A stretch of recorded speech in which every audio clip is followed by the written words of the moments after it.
We are back. The world according to Beatrice Noel. How are you feeling this evening, my dear sister? I'm all right, like better now, because I was kind of drained, man. You know, with all the calls I've been receiving. So yeah, but it's okay, because that's one of the important things. Because he said he's overdraft.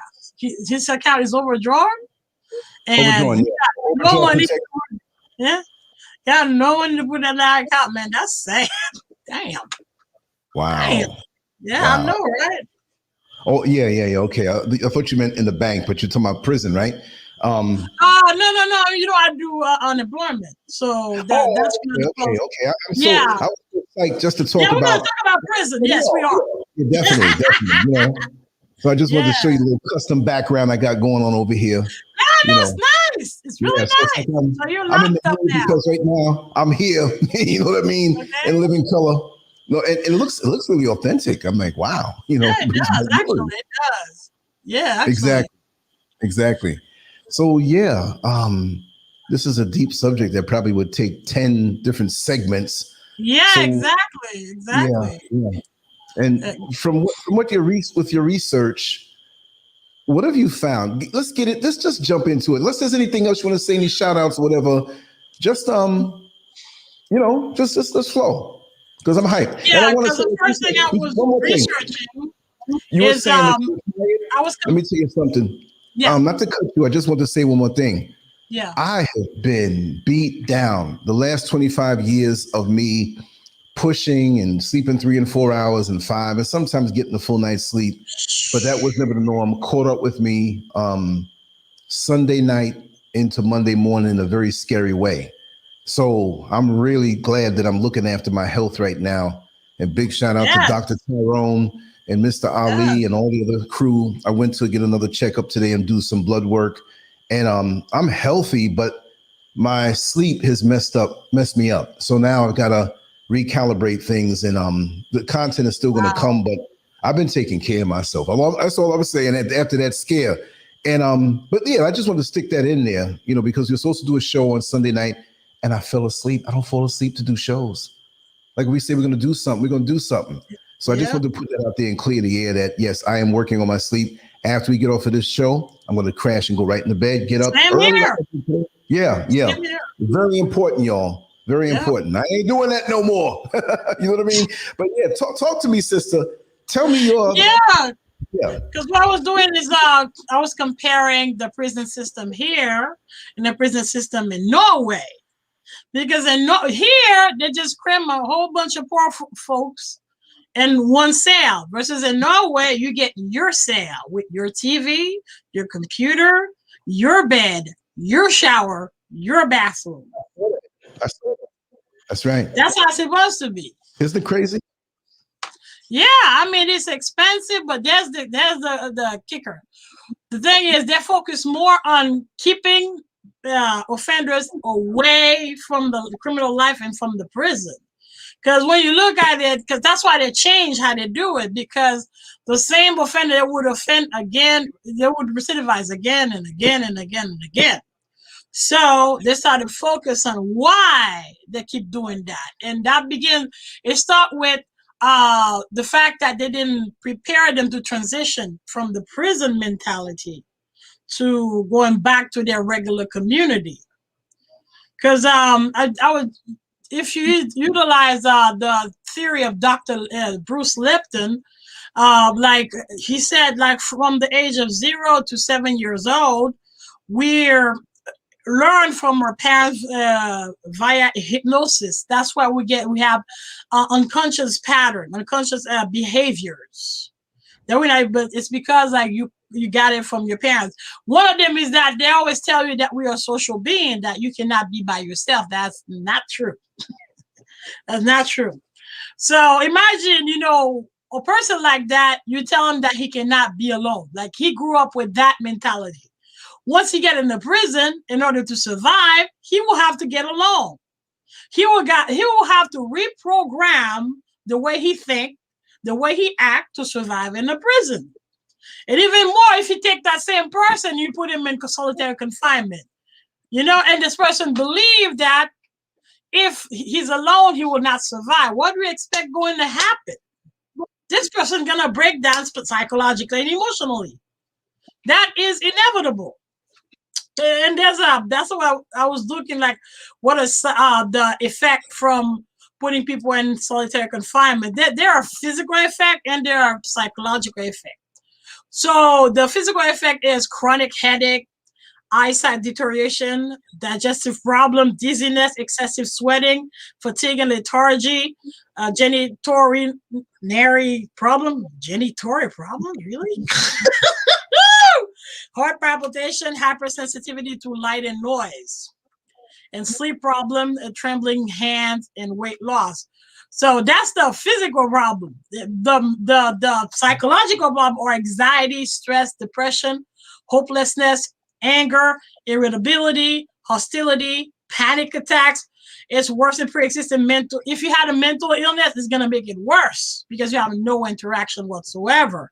Even the hypersensitivity to sound and smell, problem with attention, concentration, memory, hallucination that affect all the senses, paranoia, poor impulse control, social withdrawal, outbursts of violence, psychosis, fear of death, and self-harm or suicide.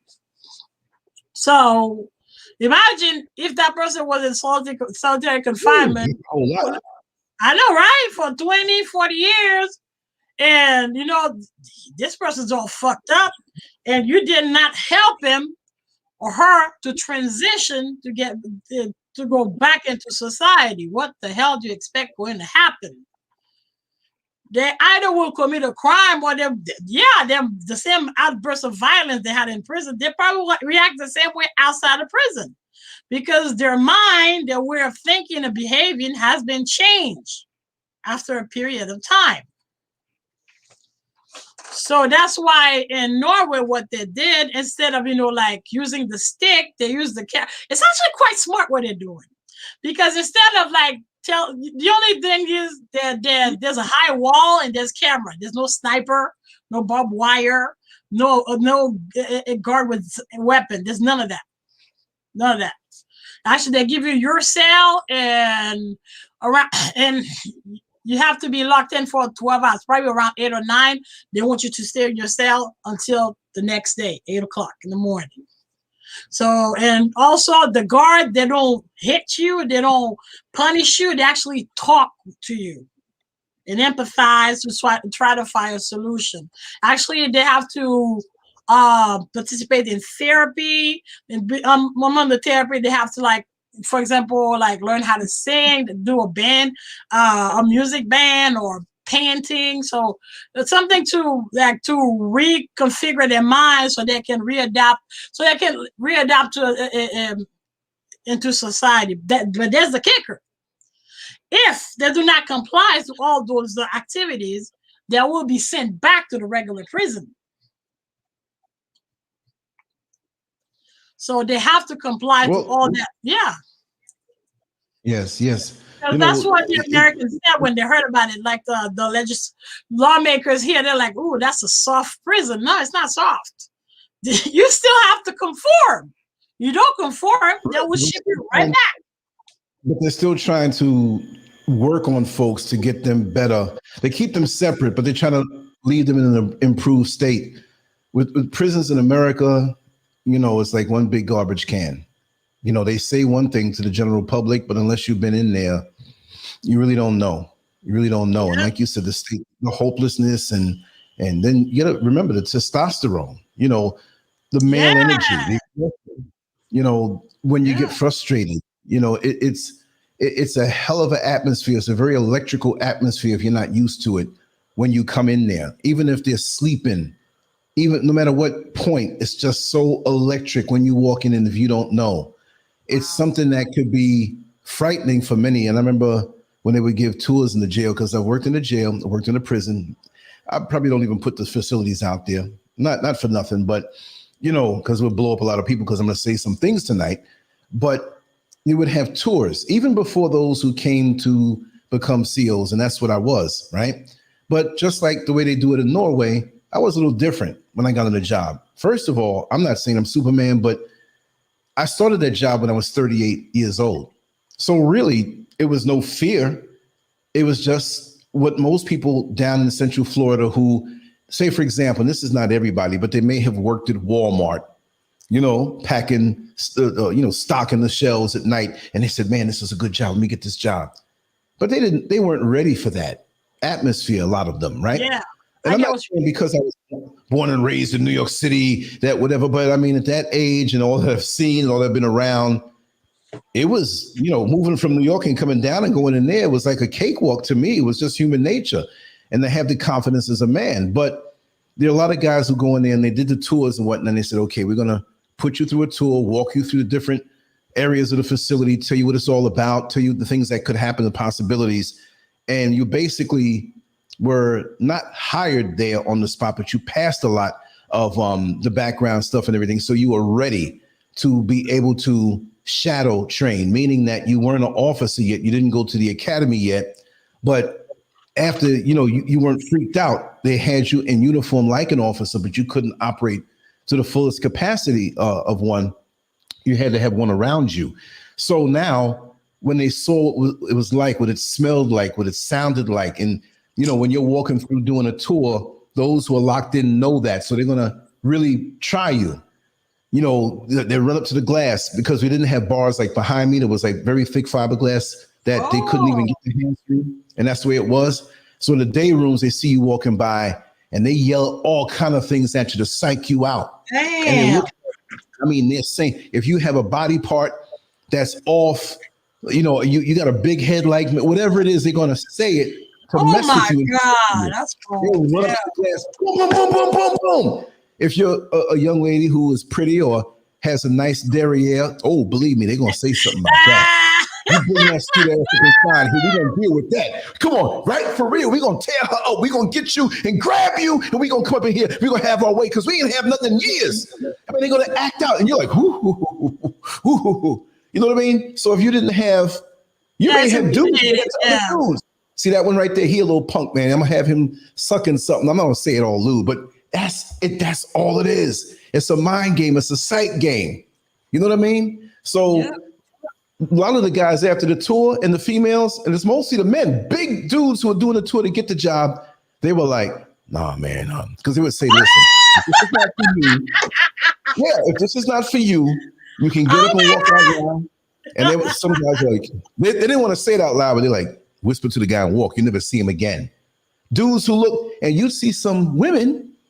I remember one was like, I forgot her name. I wouldn't put it out there. She was under 100 pounds. Under 100 pounds. They couldn't find a uniform small enough for her. She was a skinny little thing. You can take her and push her any kind of way. And she laughed. And you saw her, and I had a nickname for her. I used to call her the mosquito. She was so tiny that she buzz around. But she walk up to them guys. Listen, I'm telling you right now, you need to get in that cell. We're going to have some problems up in here tonight. You know what I mean? And she the only one in there. And they're like, all right. Because they didn't see any play in her. But go ahead and let's talk more to statistics, blah, blah, blah, blah, and let's roll on. Yeah, and there's also, we got to consider the theory of Dr. Gayayev. Just like you said, Dr. Gayayev said that, your DNA, it emits energy. In a sense, it emits vibration. So that's why even if you're not there, people can feel that you were there. It's the same thing if somebody died, you can feel their presence because their DNA is emitting energy. So because he discovered that because he used a DNA helix and he put the laser through it, and he removed the DNA and the laser would still spiral the way the helix is. So which means if that happened, when you put a non-offender with a non-violent offender with violent offenders, mixing them together, and each one is exposed to the other's DNA's vibration, you're basically creating a situation for riots. Yeah, you're busy. It's like a pressure cooker you just concocted. Yeah, you're just basically creating a bomb. That can detonate any time. That's what's going to happen. Yeah, That's right. And see, that's why they have different Oh, I'm sorry. I was typing in the chat room for Checkna and the typo. They just That's fine. back the name up. So I'm sorry. Sorry about that. But yeah, that's why different custody levels, they house them according to, this felony, misdemeanor. I mean, in a jail, because you have misdemeanors there. And many people who don't know, jails are for like a sentence of a year or less, misdemeanors, and prison is for a year or more. But if you have a local case or something going on, you can end up being in jail longer than a year. It's not cut and dried like that. And also, if you have a case going on and they ship you somewhere to a different part of the state, because the longer your sentence generally is where they put you further. They're punishing you more because your family's not going to come to see you as much, right? Because you're far away. So if you have another active case, or you're implicated in another case after you got convicted and you're sent to prison, they will bring you back to jail to run out the course of that particular case. So you're right there to see that local judge in that county that you're in.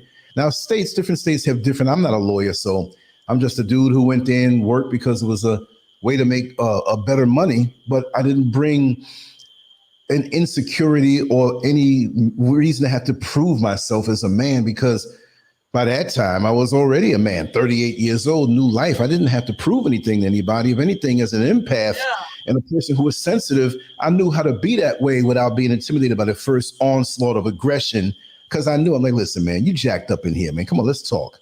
And I'm a talker. I talk all of those guys' ears off, tell them funny stories. But their attitude is different with you when you do that, because you're interacting with them. That's right. So for me, I'm very cerebral.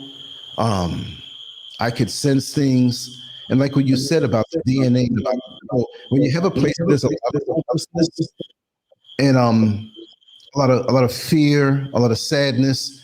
Because one of the things, when I worked at the facility and it was in a different state other than Florida, and no matter where you go, I've talked to other guys online and in real life, and guys I know who are locked up. One of the biggest things that you'll notice if you end up working a night shift, because when you're a rookie, when you first get in there, you're going to end up working at night. You hear a lot of sobbing. You hear a lot of crying. Wow, I would not be surprised. I mean, the deepest, not even some sissified thing like, oh man, look at you, you whining, you in here. A lot of these guys who, put out on being so tough, there's a core inside of them that they're still human. They still feel things, because people have this image that, because their physical bodies are big and tough, or they have this attitude where they're so hard. Don't fall for that. You can reach them. I know I have. And it's not a good place to be, and it's nothing to brag about, but you have individuals who grew up in certain environments, or their household was a certain way. They could have been in a nice neighborhood and the household was dysfunctional, and things happen. And, we kind of latch on to what we think is a rite of passage, when, especially in many poor Black communities where, you come out of college, it's like, you're a nerd. Get away from me. But you come out of prison, it's like you're celebrated like a hero, and that has to change. Yes, it does. And the other thing, and I'm going to shut up after this, it's a whole different feel when you're working around the women. You see, the men have this testosterone going. The women, listen, more emotions, the sadness, the yearning, and there's a hierarchy that falls into place just because. Yes, you have the aggressive stuff going on because you got these emotions going on, but you'll find who is the mother in the group. You'll find who sees themselves as sisters. You'll find who, they want to do for each other and stuff when everything's left alone, because people make it seem like in prison, especially, that just like when you look at these lockdown videos and they edit all the boring parts and put all the juicy parts in, that you say, oh my God, if I go in there, it's going to be all this nonstop action. Really, it's routine. It's really boring. I'd say 98% of the time, there's always sneaky stuff going on. But what I'm saying is that all out, you got to get a bunch of SEALs to run up in the cell and, the CERT team and all. No, it's not like that. It's routine. The lawyers coming, the nurses coming, or you have to see, I had to take you another part here, whatever. You got to leave the facility for your court case, or what, just visitation, just you're marking off books, you're doing this, you're doing that, you're doing your reports, and that's it. Sometimes you go weeks without anything really happening like that. It's a lot of gossip. It's a lot of stuff between the SEALs. They're talking. Yeah, they got nothing to do. Exactly. Exactly. Yeah. They're usually screaming on each other. You know, they're usually trying to, you know, did you see so-and-so's wife? Yeah, I'm going to get with her. Those guys are grimy more so than what you would expect from those who are locked up, no matter what the facility. And people are going to be in this comment section after seeing this and be like, yo, you're right. You're right. But go ahead. Go ahead. Yeah, okay. So I was listening to it now. Well, I can talk more if you want. So I was saying, yeah, you're right about it. And and that's a factor about it too. You know, the fact that, like you said, this is why they're sobbing. You know, and that's why Norway changed the way they treat offenders, so they don't become recidivists. Because they say that the fact that you isolate them and you put them in a facility, you isolate them from their family, from their community, is punishment enough. But here we go extra further. We strip them from their family. We strip them of their belonging. We even strip them of their name. That's dehumanizing. And like it wasn't enough, you can even give them their own private space, because individually we need our own space. No, you stack them in a room. Okay? Violent offender and non-offenders. Because I read that now they're stacking by race. That's kind of messed up, because you might stack one gang with a different gang. So it's just like you want like a riot. You want violence to happen. That made no sense. But yeah, so imagine like you strip them of all of that, and this person used to being called a number. This person used to people telling them what to do. This person have been away from his family for so long. So this will have a really hard time adapting. I even had a schoolmate at my university. She said until now, her father was at the prison, Rikers. She said until now, her father is very jumpy. You do not touch him when he's sleeping because of the PTSD, because he'll fuck you up. Yep. That's a common thing. I mean, I have never been diagnosed with PTSD, but I know I have it from before. No, all of us have it. Yeah. Yeah, but it was really bad for me after I got beat by those 11 cops in '89. Oh no, you will have it. Yeah. Yeah. In 1980, I had a dude come in the room, and I broke his rib on the way out. Long story. I told that before. Then the next night after that, I had a car. I was riding my bike because I couldn't sleep now. And that was when I was 17 years old. I had a car pull up next to me, and there was a girl in the middle and two guys on the side in the front bench seat. Is that him? That's him, right? And I saw a gun in his lap. So they spun around to come and shoot me. So, you know, those two things with the other thing that happened in '99, yeah, definitely. You know, it gave me an awareness. Like, I'm not scared doing it, but I'm just like really aware. Like, if somebody tries to snuff me or somebody tries to position themselves to get physical with me, I'm very aware of that. I ain't Superman. I can catch a butt whipping too, but it's like the times when things have happened in life and out in the street where I've had to defend myself. It's like I saw it in slow motion, because I know it can happen. I've seen things happen. And when you see things happen, you know it could be real. It's like, you're not getting me. And just as quick, you know, I had an incident on the bus one time, and that whole PTSD thing, it kicked in, right? And I don't know how I did this, but this guy charged me. He wanted to get on the bus with no shoes and no shirt. And he got close up on me, asking me why. And I'm like, listen, give me some space, man. So I backed up. You know, I'm on the job, so I'm not going to sit here and play Billy Badass. So I backed up. He kept pursuing me. Then he got behind me like he wanted to goose me in my butt. I'm like, yo, what are you doing? So I put my hand out to keep, strange situation. He was high as a kite. Yeah, he didn't do that. He got behind me like that. You know what I mean? So I turned around, I'm like, what you doing, man? So I stood in front of the door. I let the passengers that were regulars that I don't know their names, and I know night after night for years, you know these people. I let them on the bus, and he's like, you're not letting me on. He walked away, turned around and charged me like a football player. So I don't know how I got up under his arms and got his head down where I started to lift him, and his head was like, it wanted to pop off. And the supervisors weren't there. There was no security there. Like, they're always there watching you, staring you down like you're the enemy. So I took care of him. Then I shoved him. Before I did, I said, listen, do you want a broken neck? Do you want to breathe? Or do you want to live? Because I had him locked up. You know, I just had him locked up in this hole. And I was you have to. You have to. You don't know what he's going to do. But what can I do? Just start beating them up? I couldn't do that. I had to defend myself, and I couldn't go any further with any more aggression because I'm thinking about what kind of report am I going to write? And so that's what I learned as a CEO. Like, you're going to have to write exactly what happened. And if you fabricate it, you're going to have to stand by it, which I never fabricated anything because I thought ahead of time. So I threw the guy off, and then security came, and then I had to make this long report, which wasn't long. What I'm saying is that you can tell one who has the longer their sentence or the more they've been in and out, I can go in a crowd and be like, okay, he did some time, he did the body language. Yeah, from the behavior, you're right about that. Yes, the real estate is very small. You don't have all the space to la la la la la. I'm free. So this is why when you get yard time, you feel good. You're running out there jumping around like a little kid because now I got sunlight on me. I can sweat. I can talk to the fellas. Yeah, so and so and so and so. But when you're walking out in the street after doing a long bid, you can tell, especially in the inner cities, these guys will walk close to the wall. Their space, the sense of space is not wasted, and they're like really confined. It could be a huge street, but they're walking in a very confined way, and they're always aware of what's behind them. They're not turning around like this. They're not doing it. They're playing the mirrors. They're playing the windows, the reflections. They're looking at things to get the cap on. You can't see, just little things you see about them. And doesn't mean they're bad people. They may have made bad decisions, but some deserve to be in there. I know the system and how it is and how they're locking up the Black brothers and, Latino and all this stuff. But, and most are a victim of circumstances and their choices because they had no choices. I'm not making excuses for anybody, but there are some that need to be in and don't need to come out. The ones who rape little babies and do things to them and, like that, there are some now. So, I'm not making excuses, but bottom line, the majority, if they had a different life, a different upbringing, things might be really different, Yeah, I agree with you.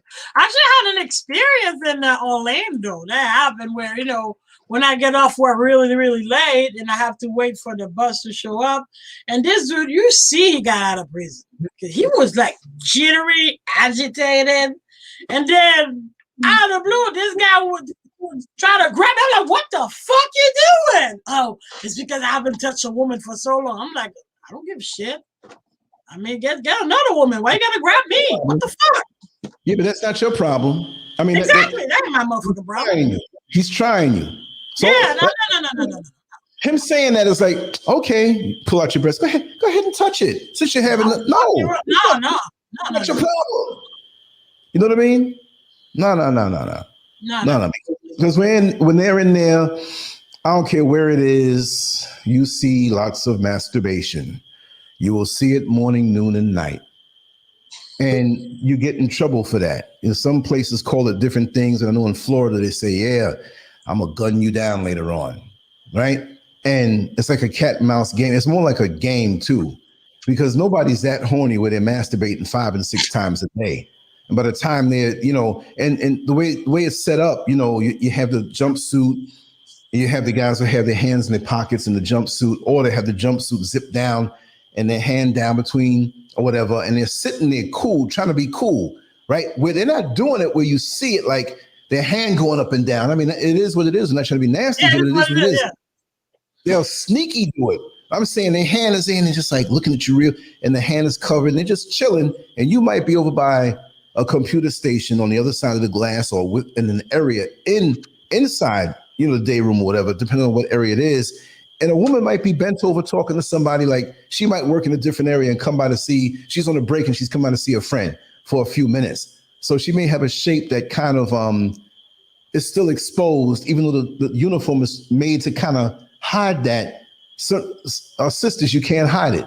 And so this guy will run up inside and you see him and he'll ask to have his door closed, like he wants to use the restroom or something. He just wants to go all out and fixate on that woman and look at her and just look at her and just look at her. And then you got to watch those things, you know what I mean? Because it's really a sign of disrespect. I understand. It's not really like I'm aroused thing. It's like I have nothing else to do thing. And I'm frustrated. And I got to do some of these guys don't read. Yeah, you'll be dysfunctional. If you start seeing some shit, I got to say, you will be dysfunctional. And you will still be dysfunctional when you get out. Right. But it amplifies it for some people. And it depends on the mind of the individual where some can handle it but it leaves a mark on your memory. It leaves an imprint on your being, whether you can. It's not like, oh, I can handle it and that's it. I know guys who, personal friends that when they get locked up, they've been locked up before. I don't worry about them. I'm like, you got this. You're built for this. But it's still, and they will tell about the emotional side of things, you know. But it's not gonna, for the most part, it's not gonna have you come out where you're better. Those experiences, the things you hear, the things you see, you know, sometimes it's very tough to swallow. And this is what makes a lot who work there for many years, either they become hardened or they become corrupted for the most part. Very few can see those things that go on in there every single day. Imagine you get up and people say, oh, I don't want to go to work today, you know, but imagine you're going to work and you're like, am I going to see somebody get stabbed, or am I going to see somebody commit suicide or whatever, or fight, or they're threatening me, or I'm going to have to get into something. Or so I don't think about those things. I go in there like, listen, I'm equipped to handle life, and whatever happens, happens. And when you are relaxed that way, because a lot of people, they don't last on those jobs, a lot of them. And those who do, a lot of them. You're right about that, because even the guard, they suffer PTSD, stress the same way. Yeah. Just like I used to go there with my pen and paper and draw. I would do my checks and do what I had to do. And I'm drawing, I'm laughing, I'm telling jokes. Yeah, to escape. Oh my God, they're going to get me or whatever. Nah. But you have to have the ability to isolate. And me doing my artwork for many years and isolating, and like even now, which that didn't help then because I wasn't doing a lot of this stuff then like this, but I was doing it to a degree. But that's really, I used to lock up in my room and draw pictures, listen to music, and zone out. Then I would go out, play with my friends, lift weights, do things. So I had two sides that I could utilize. But there are a lot of people who don't have that, and they get locked down, and a sense of space or lack of space freaks them out. You're in a normal sized room, a small room, but you have like in a certain custody level, 4 bunks with 8 beds, right? And you got a toilet right there that doesn't have a seat. There's not a separate room. It's all steel. You push that little button, you know, suck you down. It's very strong. So if you got to go to the bathroom and you got 7 other people with you close up on you right there, and you got to sit there in the toilet, if you're shy to do that, you're not going to make it. You better learn how to be like that. You know what I mean? So that doesn't bother me because I'll do what I have to do. That doesn't bother me. I'm that kind of person. Punishment right there. That's excessive. Oh my God. It strips you. It strips you.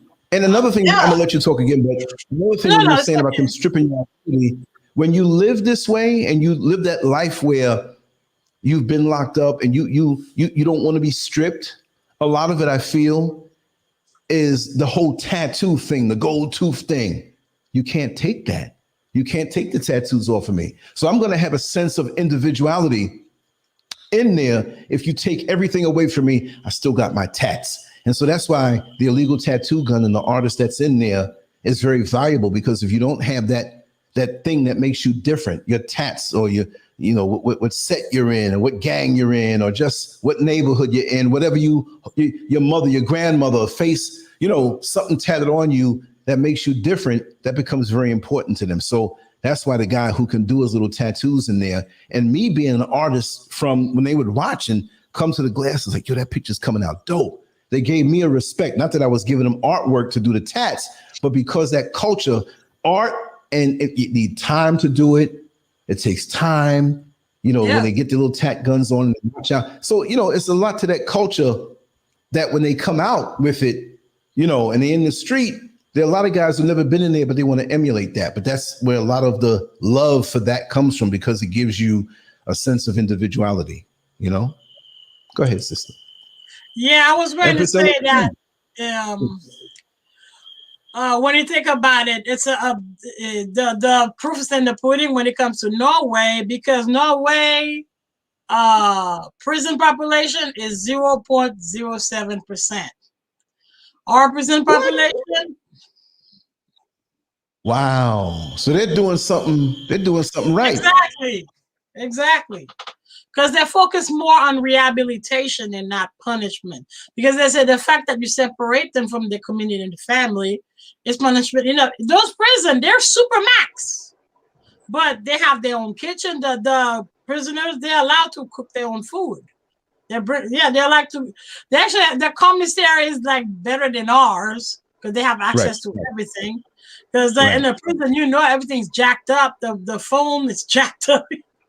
Usually the phone is jacked up by, but no, they have a commissary and they're allowed to cook their own food. They're allowed to group together and make their own bed. So they get a lot of freedom. I guess in a sense, to me, it's like reverse psychology. So instead of beating them and using authority, so since they don't say anything, so you automatically you want to conform. You don't want to act like this anymore.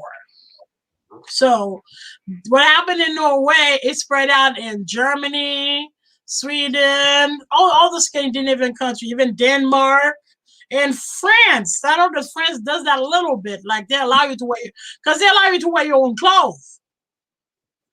Yeah, you can wear your own clothes. And like Halden, the most famous prison, the Supermax, you get rapists, murderers, serial killers, psychopaths, and all of them. They are allowed to wear their own clothes. All in one big jumble, all one mix up. Let me just say real quick, Empress Ella G is in the room with us. And anytime you want to jump in, welcome, my dear sister. Thank you. Thank you. Can you hear me? Yes. Thank you. Right, can hear you. That's like Hi, you living Sister Beatrice. Hello. How are you doing? Hello. I'm doing well. How are you? I'm a little tired, from work, but I'll survive. Because I have, university also, so I just finished. Whew. I should get my graduation paper now. Yeah, today was the last day. I'm done. Oh, good for you. Good for you. Thank you. Yeah. I hear all the wonderful things you're doing. Keep it up. Thank you. Thank you. Yeah. Hey, Brother Lance, how you doing? Yes, I'm a walking ball of fatigue still. No, I'm better. Sunday. Yeah. I'm better. I'm gonna hit the sack again and just implement, just getting my rest because, like I said, maybe like a quarter of a century of fatigue hit me, and you know that. I told you, even couldn't even do the show. That's crazy. Yes, I do. You know how I feel? I feel like Delroy Lindo, guy that played West Indian Archie and Malcolm X, and he was always good with numbers because he was a numbers guy as well as other things. And Malcolm X told him when he was younger, when you missed that number, He's like, "Are you crazy? I never miss a number. I memorize everything." So when he became Malcolm X, this righteous guy, he ran into West Indian Archie, and he had a stroke, and he was in his. And West Indian Archie had tried to kill Malcolm X, but Malcolm X didn't have any malice against him. So he was helping him move his arm and all this stuff. And they had a little man-to-man talk, really brief. And it was funny because he never forgot that. So he says, "Malcolm," or whatever name he called him. He says, "Did I really forget that number?" It bothered him for the rest of his life. So for me to fall asleep and I have a show planned and not be able to go gung-ho like that is very important. I was with the doctor today and I hung out with him after. It's so cool to be able to hang out with the doctor and you go to the doctor's office and you like being there. And we had lunch and we had a really deep talk and he taught me a whole lot on top of what I already know and gave me some adjustments on my diet and approaches to different things. So that's another topic, but I just wanted to say that I'm going to be still doing the content, but I'm going to shift the time around. But back to the whole prison thing. Do you have anything that you want to say about that, Empress Ella G? And then Beatrice would have a come chime back in.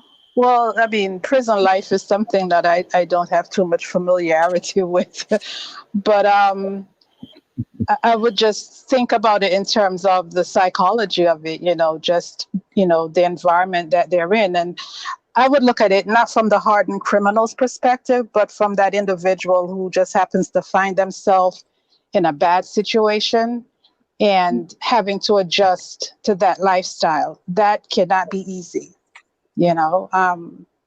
That's how I would actually look at it. It's not. Only the strong survive, and it doesn't mean you're necessarily physically strong or mentally strong. It takes some adjustment. Exactly. And what I will say, the deception is so high. And when you go in there, and if you think you're just going to go up in there and just run things just off of you seeing a movie or you thinking that you're some young tough guy, don't believe it. You have guys who can manipulate you over the period of weeks, months, and years and put you in a position You really have to understand. The more you can depend on yourself, the more you're a stand-up guy. You don't have to put on any act, but if you're a no-nonsense guy, whatever, you kind of won't have a problem. But if they sense a crack in your armor, and say, for example, they're a booty bandit, and they come to you and doing favors for you, and looking out for you, like, listen, man, I got you on this, man. You're not used to being here, whatever. That guy may look for payback 6 weeks or 6 months or whatever. Like, listen, I've been hooking you up. You know what I mean? Right. So, you to top me off. And you know what topping off is, or they want the other thing. You know what I mean? So be careful. It's just like, okay, all it is, and I'm going to shut up after this, it's just a condensed version of the outside world, more intense. You know what I mean? Right. It's like when you have a Dan and yogurt, a lot of yogurt, but then you wait till you get to the bottom, it's all sweet and everything. It's more intense. So when you come out of there and you've been in there for a while and understand the mentality, the people in the outside world, you can spot somebody who's naive. You can spot somebody you can push around. It gives you a heightened sense of discernment. And while other people will say, well, these guys are evil. Well, we make bad decisions and some can get that way. How can I hang out in the garbage can and not come out stinking? I might have went in there kind of clean and naive and some innocent stuff. Your spirit can get, you can become a little more, but you will learn and you will know. And it can make you more, it could strengthen you in some cases. It's not a good place to be. But it's like a wake-up call when you come out into the outside world. We have some brothers who they may have records, but they're like, listen, I've been in there. I see how easy it is out here, and it's not easy. But you know what? I'm going to start my own business. I'm going to do my own thing. I'm not messing around with nobody who's lame. I'm going to do what I got to do. And I saw a lot of that also. But let me shut up because I can go on for hours about this. Go ahead, Beatrice. Talk to us. Yeah, I wanted to go through like some stats about what kind of prison population we have here. But before I do that, we got to remember that most of the people like that are recidivists or keep going back, they're people who come from poor background, because it is a fact that, when you get a poor community, the crime is on the rise, which is one of the reasons why, that we're getting all those gun violence, while the pandemic, because a lot of people lost their job. Even like I saw that in, I forget. Yeah, that was on Vice News, because Vice News now is on Showtime. Like, the homeless, now they start, they kind of like nomads and camp together just to protect each other, because even there, as new homeless, there's crime among them. So I wanted to show like some stat, because with the racist point of view of Black people, they always like assume that it's more Black people that are in prison, but no, there are more white people in prison. So if you go by race, they're 57% they're white people, 38% they're Black, 1.5% are Asian, and 2.4% they're Native American. So the Native American, I'm not surprised, because they've been worse than the president. They've been exterminated. Damn. Because it's like, first we stole their land. Not we. I mean, white Christian colonizers, not we. So they stole their land the first time. And then little by little, they put them in a reservation. But now, under because they're under President Andrew Jackson, that's when they really like exterminate them, have them conglomerate in a reservation. But you had also Jefferson. Jefferson actually wrote laws or somewhere. That's why he actually inspired President Andrew Jackson, because he was like his apprentice, and he actually created laws and like even financial rules and loans to make it easier to steal their land. So when we couldn't steal their land, like for example, we like torture and exterminate them. So for example, the Trail of Tears is when we forced the buffalo. I forgot the name of the tribe, but we have them walking like through several states, through the snow and walking, from one state to another. Several thousands of them died. So that's why it's called the Trail of Tears. So it never ended. And when it finally ended, it's on President Roosevelt. Because there's people were like, come on, give them a break. Stop. Because every president, they find another way. Just because even though they put them in a reservation, they're like, oh, you got too much land. You got to give some of it. So now we decided taking their land, and that happened in end of the 19th century. So then there was this president, because it was after Lincoln. This guy was like, oh, we need to civilize them. Force them, put them in school, have them dress like us, kidnap their children from them. And that's why he has this like a trend of having Indian children or Native Americans, kidnapped and forced to being indoctrinated in white Christian tradition or merce, if you want. Yeah, I know. So, I mean, it's not like us. I can compare it, but it's like they didn't have it good either. Damn. And you find the same pattern in like New Zealand, Australia. Well, you see that the majority of people who are in the prison in those countries are the Aborigines. No wonder. Because they're the poorest, because they forced them to be poor. That's right. Yeah. And even in gender, man, that really surprised me. In gender. There, right now in the United States, 93% are male and only 6% are female. Whoa. And if we look at citizenship, because Trump was that his thing was about about criminal immigrants attacking people. Actually, I even wrote a dissertation about this. Yeah, I do have the stats for that one. Because we have a 40 million legal resident, and on top of the 330 millions American. And besides the 40 million, so it's actually 0.001% who commits crime. See, so they're going to step this up, and they'll use the media to support this, and they'll skirt around that fact. They'll skirt around a lot of real statistics and get you so emotional, to get you hyped up. Yeah. Exactly. So you really have to see how they dice and slice real statistics to get the result that they want, because unless it's in you, they're not going to have the butts in the seats to watch those commercials that pay for them to be there. Exactly.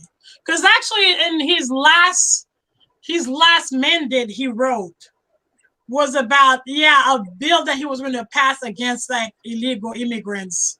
Like the criminal. His thing was about him. Oh yeah, now I remember. It was a day to commemorate American citizens that have been murdered by illegal immigrants. But that's still like a tiny percent. I'm trying to find a dissertation I wrote because I remember. I think it was like 10,000, but I want to give the right figure of what it is. But I mean. Sister Aya, you can input me while I'm looking for the stats. You know what?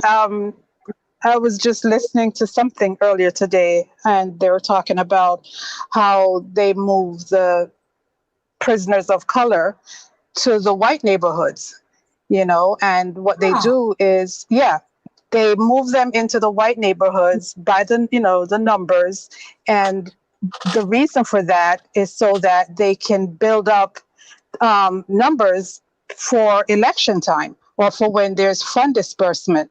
So the white neighborhood, neighborhood will get the funding, will have this, certain number of electoral college members, and the Black community will be, of course, on the short end of the stick. Yeah. So you're basically like cattle that Yeah. I'm saying, Can you imagine? I never thought about that. I would never have thought about it. That's funny.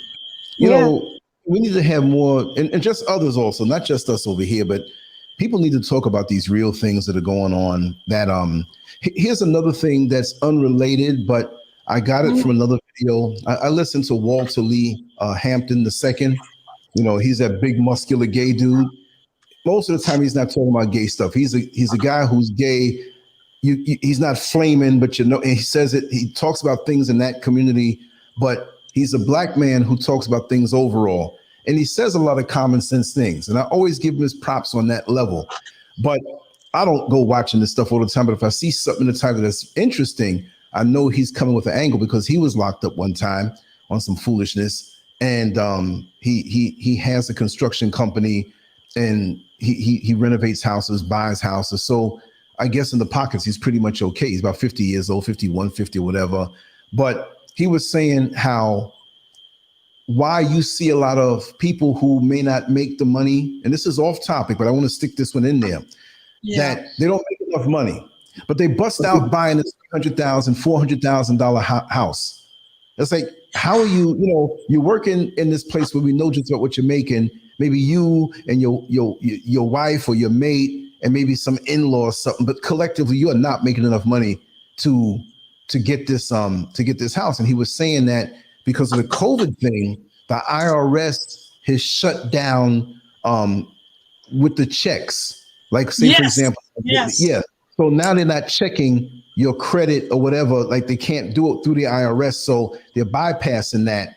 And a lot of people who can't afford homes are buying them and they're setting themselves up just like back in 2007, 2008. Yeah, that sounds like really. Yeah, so this is the time to do it now. If you can do it, if you can afford it, you'll get it. If you can't afford it, you're still pretty much going to get it. You still could get it. Exactly. You can still get it. Can you keep it? That's the other thing, because like he was saying, you can get into the house, but can you maintain the house? You know what I mean? So you might lose your job, the whole COVID thing. He says some people are crazy, but that, these little things that we need to know about, like what you said about shifting inmates into certain areas so they can get more funding for that area, and the whole electoral college thing. There's a lot of things that they do that are right up under our nose. We just can't figure out why. So we have to keep ourselves abreast of all of these things because it may be something that might be coming against us. You know what I mean? Yes. The fact that we said just ignorant of what's going on around us, I agree with you. But not only that, like, okay, that's the stats. Now, let's see. Because I'm trying to find. Yeah, he was the commemorations of Americans that were murdered by immigrants. But the stats that speak for themselves, because there's 40 million non-citizen, including like the citizen, legal resident, and like the one with the visas. And I found the stats. It's only 125,000 of them that are criminals that are incriminated right now. They're in the prison, and which represents only 0.03% of the non-citizen population. So, and see what you bring to the table. I mean, the research you've done. Yes. Reading and the research, and you go in, like I said, the way you write, the way you research, you have many talents, but that is something that you forte. I mean, you can't argue with those things. And see, most people are not going to go in and take the time and research and then cross-reference and make sure it's okay. Yeah, and make sure it's real. You're a dot connecting sister, and we need you with that because there are things that most are going to try to hide, and you're the one who will expose it, and that's very, very important. And it be inspiration for anybody that can see that doing this type of work is power. You know what I mean? It's a very powerful thing to do that can save lives. Yeah, and it also, that everything is fact checked. You know what I'm saying? Is that a word? Checked it? Yes. Everything has been fact checked, and we don't have to say, well, that sounds erroneous or, whatever. You come with the information and you come with where you got it from. And that's good. Yeah, that's why I always add the resources to the essay like that. If you read the article that Lance posted, you find the rest of it at the bottom. So you cannot say that what I'm say it's not the truth. Exactly. I've seen it.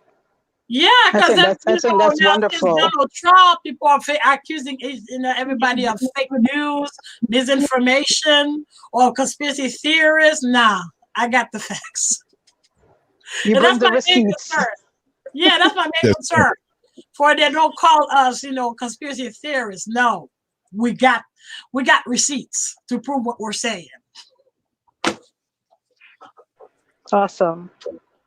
So I wanted to go through the cost because I even did myself a survey. I asked like several Haitian, mostly Haitian community, but there were a couple of them that were whites. Like what they think if we would adopt Norway's a way of treating prisoners instead of here, instead of keep talking. Keep talking, both of you. Keep talking. Right back. Yeah. And overwhelmingly, there were 4 prison reform.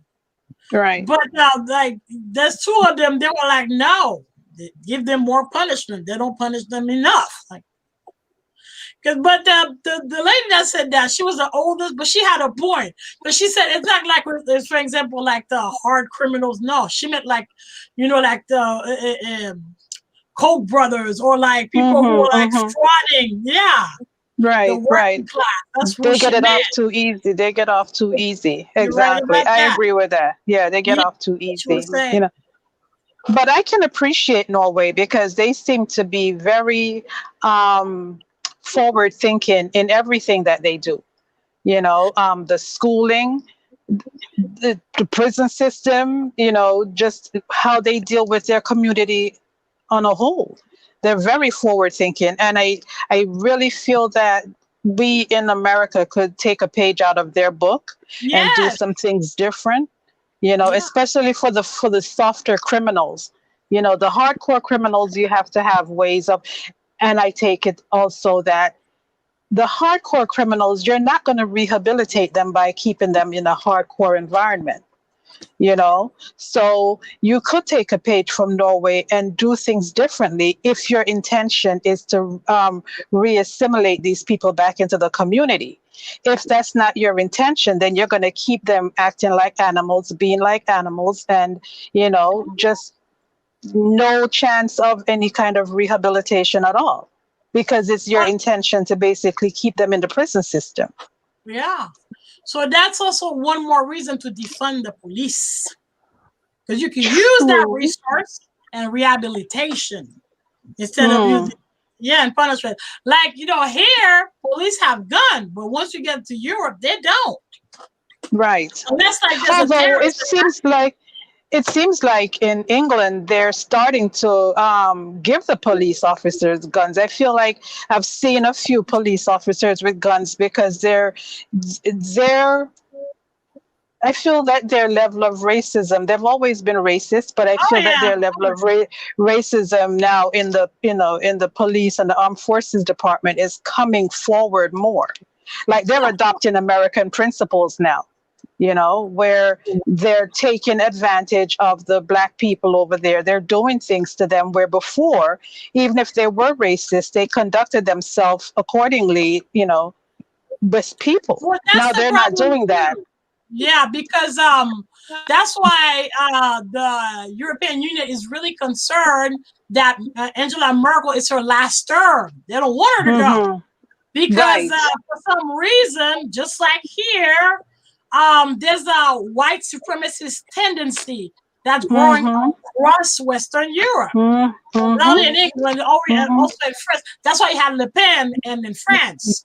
And let's be real, Brexit is not about exiting the European Union. It's about not letting immigrants, colored immigrants, back into the country. Okay, that's what it's about. And I was really shocked to see Black people and like Pakistani and then like they don't want more immigrants. What the fuck? You have an Indian accent, you have African accent, and you tell me you don't want more immigrants. What the excuse me? But that's what it's about. That's why like the first time it didn't pass, because people saw what it was about. It has nothing to do with exiting the union. The EU. European Union. No, Mm-hmm. no. It's just they don't want colored people anymore, especially like most of the people that are coming out from Romania, because you know the gypsies. What do you call them? The gypsies is a slur. Not gypsies. I call them nomad. Okay, the European nomad. They're gypsies. Okay, so whatever. Plain and simple. Because I heard that's a slur now. I'm like, okay, whatever.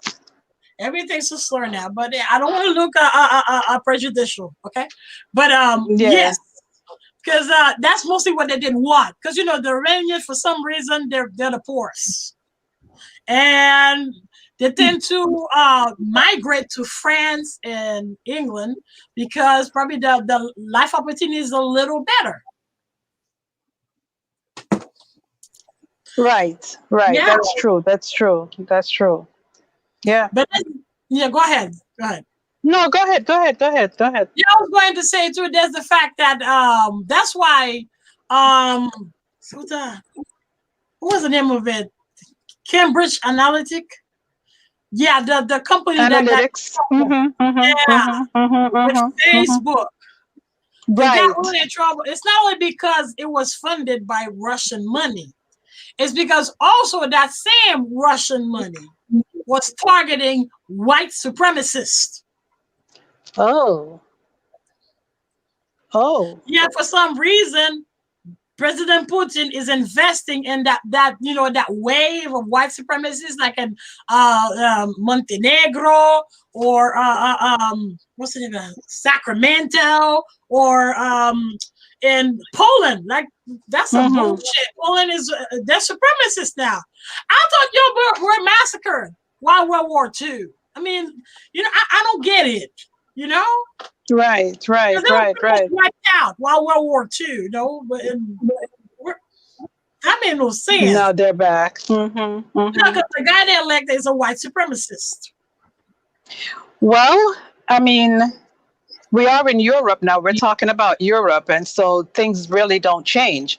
They may go undercover for a little while, but they never really change. And now I think just by sheer nature of the Trump era and the fact that, these pink people were given carte blanche to show themselves. Every country that is racist tendencies are showing themselves again. The skinheads in England are coming back in full force. The last time, I mean, they never really went away, but back in the 60s when they first, came into vogue, that was a big deal. And then they went undercover, they went underground, so to speak, and as people tried to get along. And now they're coming back in full force again. And they're terrorizing people. Wow. Yeah, and even here too, because we have Adam Wolf, the Boogaloo, the Proud Boys. There's something Nation. Proud Nation, American Nation, but there's one too. But the most dangerous is Adam Wolf and what's the name of the other? The Proud Boys. The Proud Boys. I don't know too many of the those names. I don't know too many of them. I've heard them, and I know the Proud Boys, and there is another one, but I don't remember who they are. Yeah, I remember a little bit because I was writing about democracy, so that's why I went because I was comparing. That's why I wrote that piece. I give it to Lance because I was comparing the democracy here and the thing we just let fly, and democracy in other countries. Right. And how we just use democracy, like like as you please, like as your agenda. Yes, that's how it is. Because I think they're really over abuse the liberty we have here, like the freedom of speech, freedom of expression. So you basically use it as a freedom to harass and harm people. You're saying those hateful speech that's harmful. Of course. If it wasn't, January 6th wouldn't happen. Exactly. But then we know January 6th has a whole lot of undertone meanings to it. You know, Yep. we could go down some rabbit holes if we wanted to. We could, you know, we could do a lot of things with Oh no, January that 6th. wasn't only Trump. You know, me, I saw it coming. I saw it Right. coming. Right. That's why I was really concerned that he would have a second term. I saw that coming miles away. Because me, I thought we were about to have a second civil war if he had a second term. Yeah. Well, I'm still waiting for it to happen. The simple fact that he didn't have a second term. You know? They're not done. They're not, you know? No, they're not. They're very upset. They're angry. They're angry. Yes. And, you know, we're going to see something happen. But this is why it's even more fucked up. Those people, they are allowed to go back home. They got like tiny bails, you know, like $1,000. And there's the same week, because on the 6th, they had the riot. On the 12th, it was Black Lives Matter celebrating Martin Luther King's Day. And they were in front of the City Hall in New York. And they didn't crash anything. They didn't damage anything. They were just standing there. And they got provoked. Like the first, they like gathered the horses, the police and horses kind of cornered them. And as they cornered, they started taunting them. And of course, people, they would get fucking angry. Yes. So they use that as an excuse to not only beat on them and drag them by their legs, you know, away from the group. Right. So when they put them in prison, guess how much their bail was? Unmeetable. $1 million. That's what I said. Unmeetable. You can't make bail. You know, you cannot make bail. Man, what the fuck? You know, you can go and shit on the Capitol, shit and piss on it, kill guards, you know, hurt 200 guards. And you just can't walk. Actually, one wasn't even allowed to go to Mexico. Ain't that some fucking bullshit? Yeah, that's some bullshit. You know? Indeed. We know exactly who set them up. We know exactly, you know, I really feel like in their minds, not in mine, but in their minds, it's unfortunate that one woman got shot down from the steps. You know, it's an unfortunate situation for the ones that lost their lives, because I don't really feel that they intended for anyone to be killed. Yeah, because if those police officers were doing their jobs, a lot more people would have been killed. A lot of people would have been killed. They were white, so they just let them in. Shit, you wouldn't get anywhere near the stairs if you were black. Listen. You would not get stairs. You wouldn't get to the front door. Okay, if they were black, you would not get to the front door. It wouldn't happen. It wouldn't happen. You never get this shit, bro. You know. So yeah. That's a messed up thing. And that's why you keep saying that racism is systematic, and white folks keep looking at you funny, like, what are you talking about? Like, come on, man. Like, you know, come on. It's about time.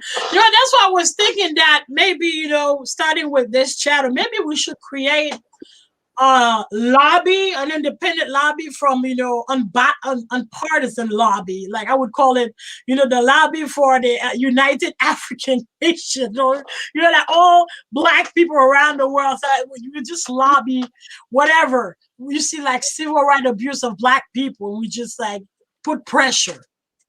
Because that's what we're going to have to do. It has to be completely unpartisan, you know, like, unbiased politically, because as long as it is political, because even there's this girl that was running for my district for congresswoman, and I told her, if you go private, you can do way more as a nonprofit organization than actually become a congresswoman.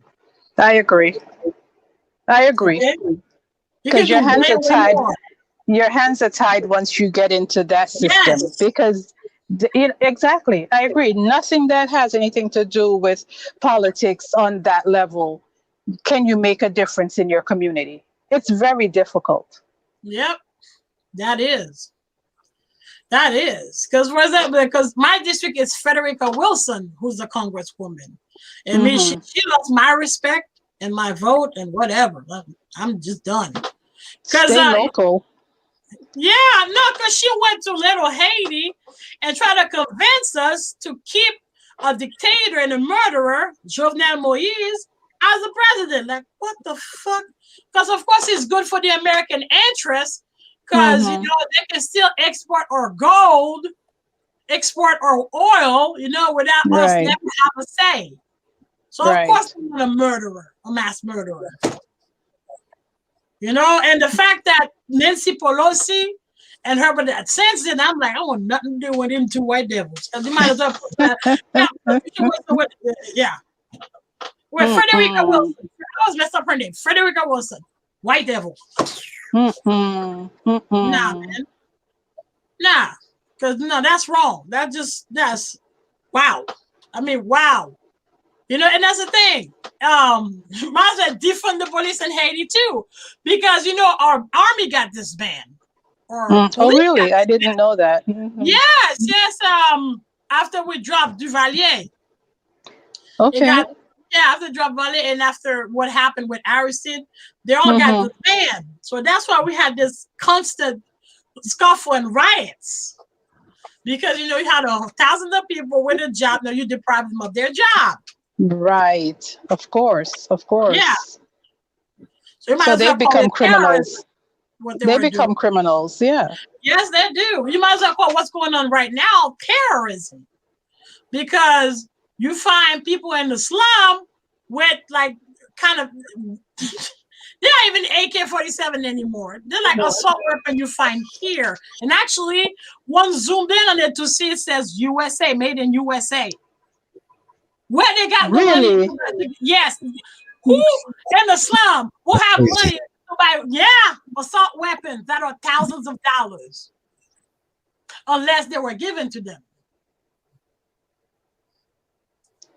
You're right. And the same people in the slum, same terrorists, they're the deportees, the rapists, the drug dealers, the violent criminals, and they're arming. And for Frederica Wilson and Pelosi show their face, and say, you want to prolong this?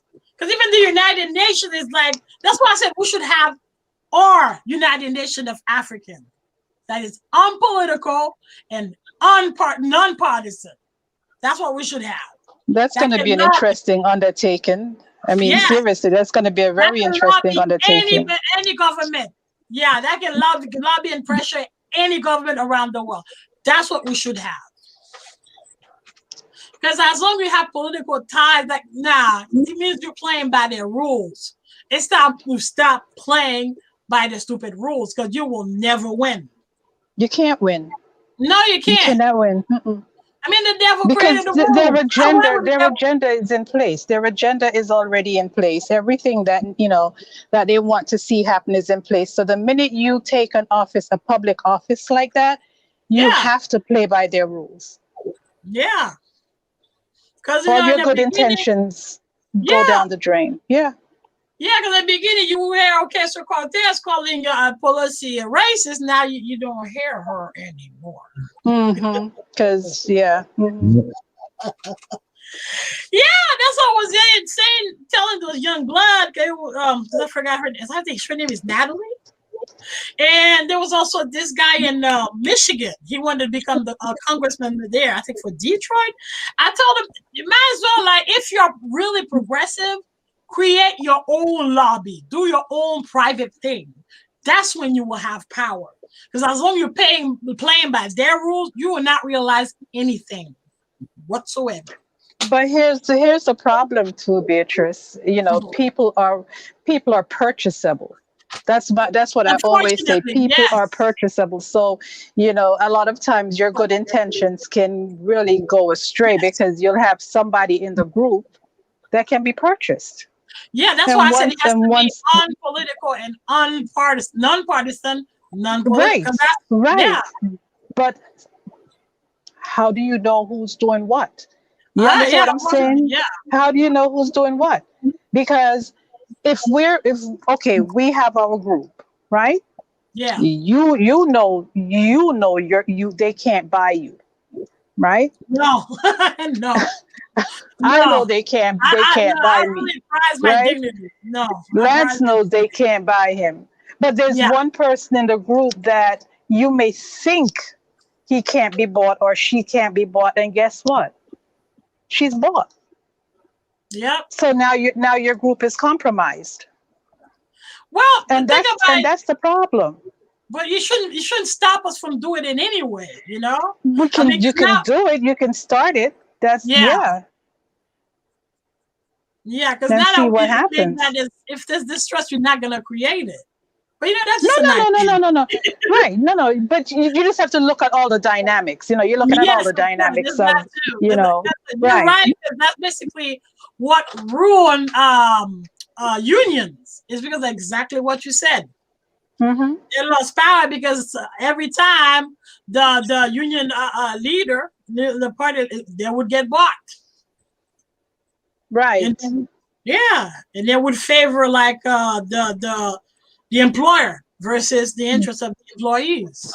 Right. I just have to Someone in the that I'm in awe of such brilliance. That's why I'm sitting here so quiet. The exchanges between the both of you is brilliant. I'm just I'm gonna shut up and enjoy this. Yes, sir. You know, someone in the chat, Kojo Sargent, just said that the United Kingdom of Africa is being developed by J. Maponga.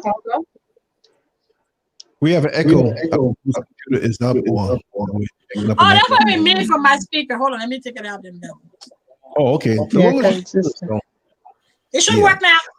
Yeah, that was my speaker. Okay. Yeah. Oh, okay. Okay. All right. Yeah. I knew it wasn't me. No, that was me. Right. So someone is actually somewhere is, you know, trying to develop the United Kingdom of Africa. That should be very interesting, you know, to see absolutely. how that comes out. Yeah. Yeah. The United Kingdoms of Africa. So basically all of the countries would come together. He's trying to bring all the countries together to unite and push those SOBs out. Yes. Yeah, because Sankara, that was his idea. That's what he wanted to happen. And he got murdered. Then you got Gaddafi. Even though Gaddafi was a crazy mofo, but he came also with the idea. He said we're supposed to have one, we should just use gold as our currency for all African countries. And he said like to have like one passport for all African countries. And less than a year later, he got killed. He was dead. Mm-hmm. Mm-hmm. You know? Yeah. And it's so sad. It's really sad if you're only getting your news from America and you've grown accustomed. And I'm speaking for myself. You're right. When I say this, when you get your news only from here, before you start to realize that you're being hoodwinked in a very serious manner, you see these people from the African countries as whatever they've been portrayed in the news media and the government over here, you know. And until you start reading for yourself and really listening from a different perspective, you don't realize the magnitude of people like Gaddafi, you know, how he was with his people, what he was actually trying to implement for his people there in Africa. You don't recognize what was going on, you know? That's true. That's true.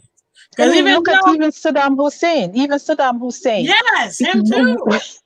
We got such a bad taste in our mouths for this man that we actually believe the lies that were being told about him. Yeah, they had no weapon of mass destruction whatsoever.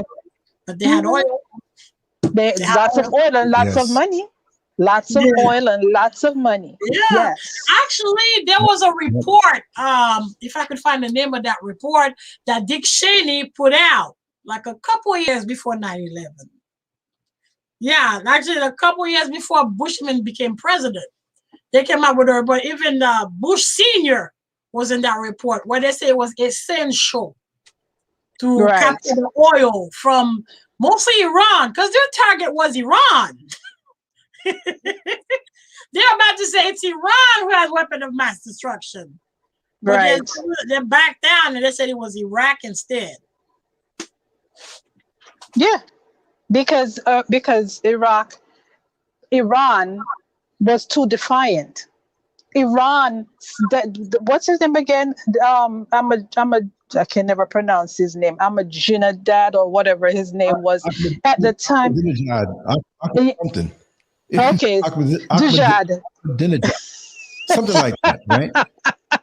And he wasn't playing. You know, he's like, hey, let's bring it. Yes, exactly.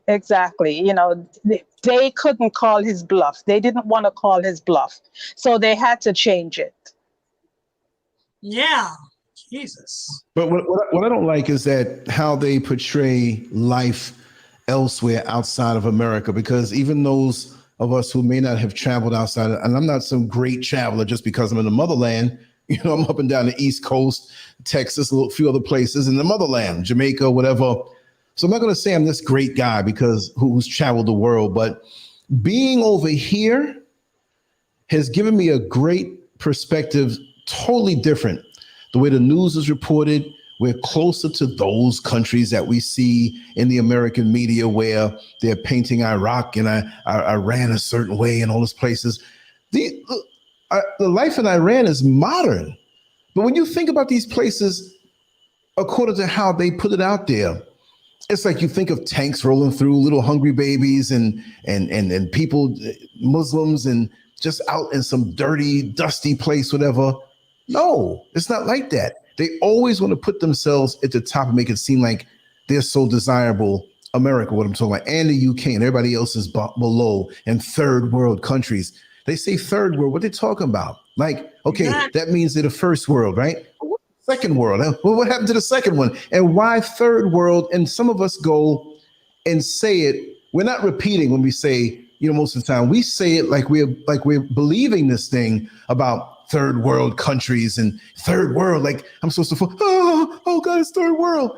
But many places outside of America are far superior. America is not this number one place. It slipped to number 6 at one point so many years ago. Yeah. I don't think it's in the top 15, 10. They may have certain things, right? No, we're not. Right. Overall quality of life, Like, I'm mad Norway that and Denmark. No, we're way low, like in the hundreds. No, yeah, we're way low. So I'm mad at myself why I didn't find myself over here earlier. And there are challenges here. There are things that I got to adjust myself to and everything like that. But I'm like, this is me. I'm good. It's just like I was talking to our brother Tyrone earlier. We had a deep conversation, and we'll reveal those things and the different things we'll be doing in the future. But man, people really need to see the world and get away from this American media, which is tied into the UK, which is tied into places. Once we get away from that indoctrination, coming home after school and plopping down in front of the TV and seeing the news and what they want to put out there, and it goes deep in our mind. And they don't want to see us expand our mind and go beyond. No. We're citizens of the planet, y'all. It's not just this little America. I say it that way, little America, the little prison place that's a prison nation for us. Little America. It's a big world out here. And people say, when you coming back? I don't know. I don't have it in my plans anytime soon. Seriously.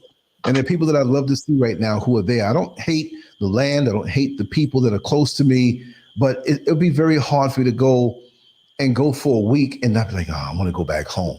To be able to say home is somewhere else and feel that way also. Yeah. I mean, it's a sweet, sweet feeling. And it's done so much for me mentally. It's peeled off layers of stuff that was there that I didn't realize was there.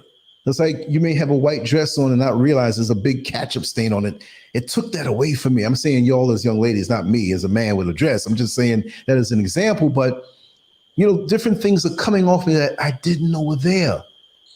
And I feel like a clean, fresh slate to live the life that I want to. And I just want to say I have an awesome video that's several hours long that I've been uploading it for the last 4 hours, and it's only at 10%. So it's a long one, trust me. And when I put that bad boy up, it's got some great information on it. And it's got a lot of comedy and fun. and you're going to see us over here for hours having fun. And when you see this video, you're not going to be able to pull your eyes off of it. So I'm thinking about, should I do it live or should I do it where you can just snack on it when you want? But we just had so much fun. That's one of the reasons why my behind was so tired Sunday night, because having so much fun and laughing so hard, it took a lot off me. And I just was like a baby a little young kid went to the amusement park and just fell out. I don't know why I'm talking about this. I didn't change the subject. Let me shut up here. Well, we should change it because we started talking about politics instead of prison. But it's always good for a little diversion. Exactly. Yes. But if you want to know the report that Dick Cheney wrote, it's called National Energy Policy. Surprisingly, it was written in May 2001. 9/11 didn't happen in 2000 or 2001? 2001. Yeah, in May. And imagine a few months later, 9/11 happened. And then they said it was crucial that they get the oil in Iraq. The thing is that there was this class I was in. It's international politics. They said that this is the problem, is that we depend so much on oil that there's a crisis, it's imminent, that's going to happen. So that's really imminent, because a toothbrush is made out of oil, clothing is made out of oil, a whole bunch of stuff. It's not only plastic bags and the gas. There's a whole bunch of stuff. They're made out of oil. You know, like the polyester. And now, true. So the reason, that's what the policy, but in their word, that's what the report is saying. Basically, our reserve is out. So that's why we went to war, because our reserve is out. And they were having so much problems with that Alaska pipeline, so they had to find another way to get oil. Yeah. Exactly. And so the countries that really are like stacked up with oil, conveniently, it's Venezuela.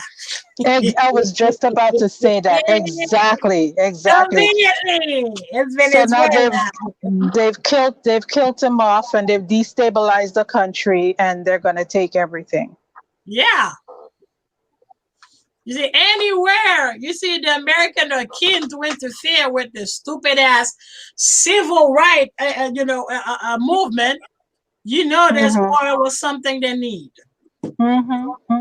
Like Bolivia, when they kicked Morales out, they have the lithium.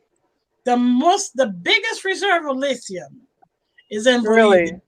Yes, that's why the Tesla guy, Elon Musk, he didn't even deny it. Yeah, he had something to do with toppling Morales. Because he needed the lithium, because his car is not going to work. Well, that's why the next day they toppled the guy. He came out with a deal with Germany. That's why everybody was like, what the fuck? The next day. And people were like, maybe you toppled him. And he's like, yeah, I'll topple whoever I want to get what I want. Wow. The arrogance of those people. Of course. Yeah. But to come back to the topic we're talking about, prison. There's that factor too, like I think the America needs to be aware of. Like the cost of incarceration in state prison is $43 billion, man. $43 billion.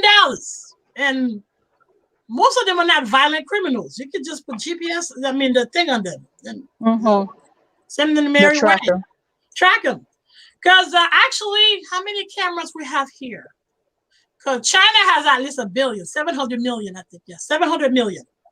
Cameras. That's street cameras. That's so Yep, 700 million. And we're close. I think we're like 300 million, something like that. We're the second. After us is Britain. Now, I think Britain has 70 million cameras. But we're in the hundreds. That's cameras. And we're not even talking about devices that can track you, devices that can still see you, your own devices that you're using that are looking at you. It's strange, our own computers and the phones picking up audio. It's Shit, like even your it's like fridge, anything that works with 5G, they're tracking what you're right. doing. But it's almost like these people are not human. Who is really behind all of this? Who are watching these cameras? Are these like aliens from another planet, another realm watching Well, us? Why do we have data. I mean, It's it's data. They strange. can like decide on your life without you fucking knowing. That's why when you were watching, like if you were even in here, he talks about something out of blue, a commercial popped with what exactly we were talking about. Exactly. That's very dangerous. That's I'm why I gonna tell don't you want something. any new television in my house. Maybe you don't know it, but okay, on my iPhone, it's an iPhone X, I guess they call it an iPhone 10, right? With the Yeah. cracked up screen. It doesn't have a home button like other iPhones had. So there's a downloadable, I think it's a third party edition that you can download onto your phone, and it floats, it moves around. It's like a little circle that's transparent that if you screenshot it doesn't show up, but you can see it and it moves around. So like I have the show on, I'm gonna show you, right? I have it on my Let me phone. make my screen bigger so you see. Yeah. Some people okay, wait, first of all, Yeah, this I thing. see it. Okay, there it is. Okay, you see a little dot right there? Yeah. You see a little dot right there? That round? And I Yep. can move it Yeah. around. I can move it up. Yeah. Now, that's there. It floats. Wherever you leave it is where it is. But how come when I'm thinking about stuff to like, okay, let me hit this one particular button, not the home button that floats. But now, 85% of the time, whatever I want to hit on the screen, I usually hit the home button because that floating home button has moved right to the place that I'm going to hit. And I'm like, You're kidding. how is this happening? I know, right? Straight up. I wake up middle of the night, daytime, and it's right where it is. But when I'm really thinking about something, and I say, okay, let me hit this back button off of YouTube. Let me go. It's like right there, and I hit it without knowing most of the time. So it's not freaking me out, but I know there's something more to this whole overall thing that meets the eye, and they have tapped into something else in our being as humans, HUEMAN.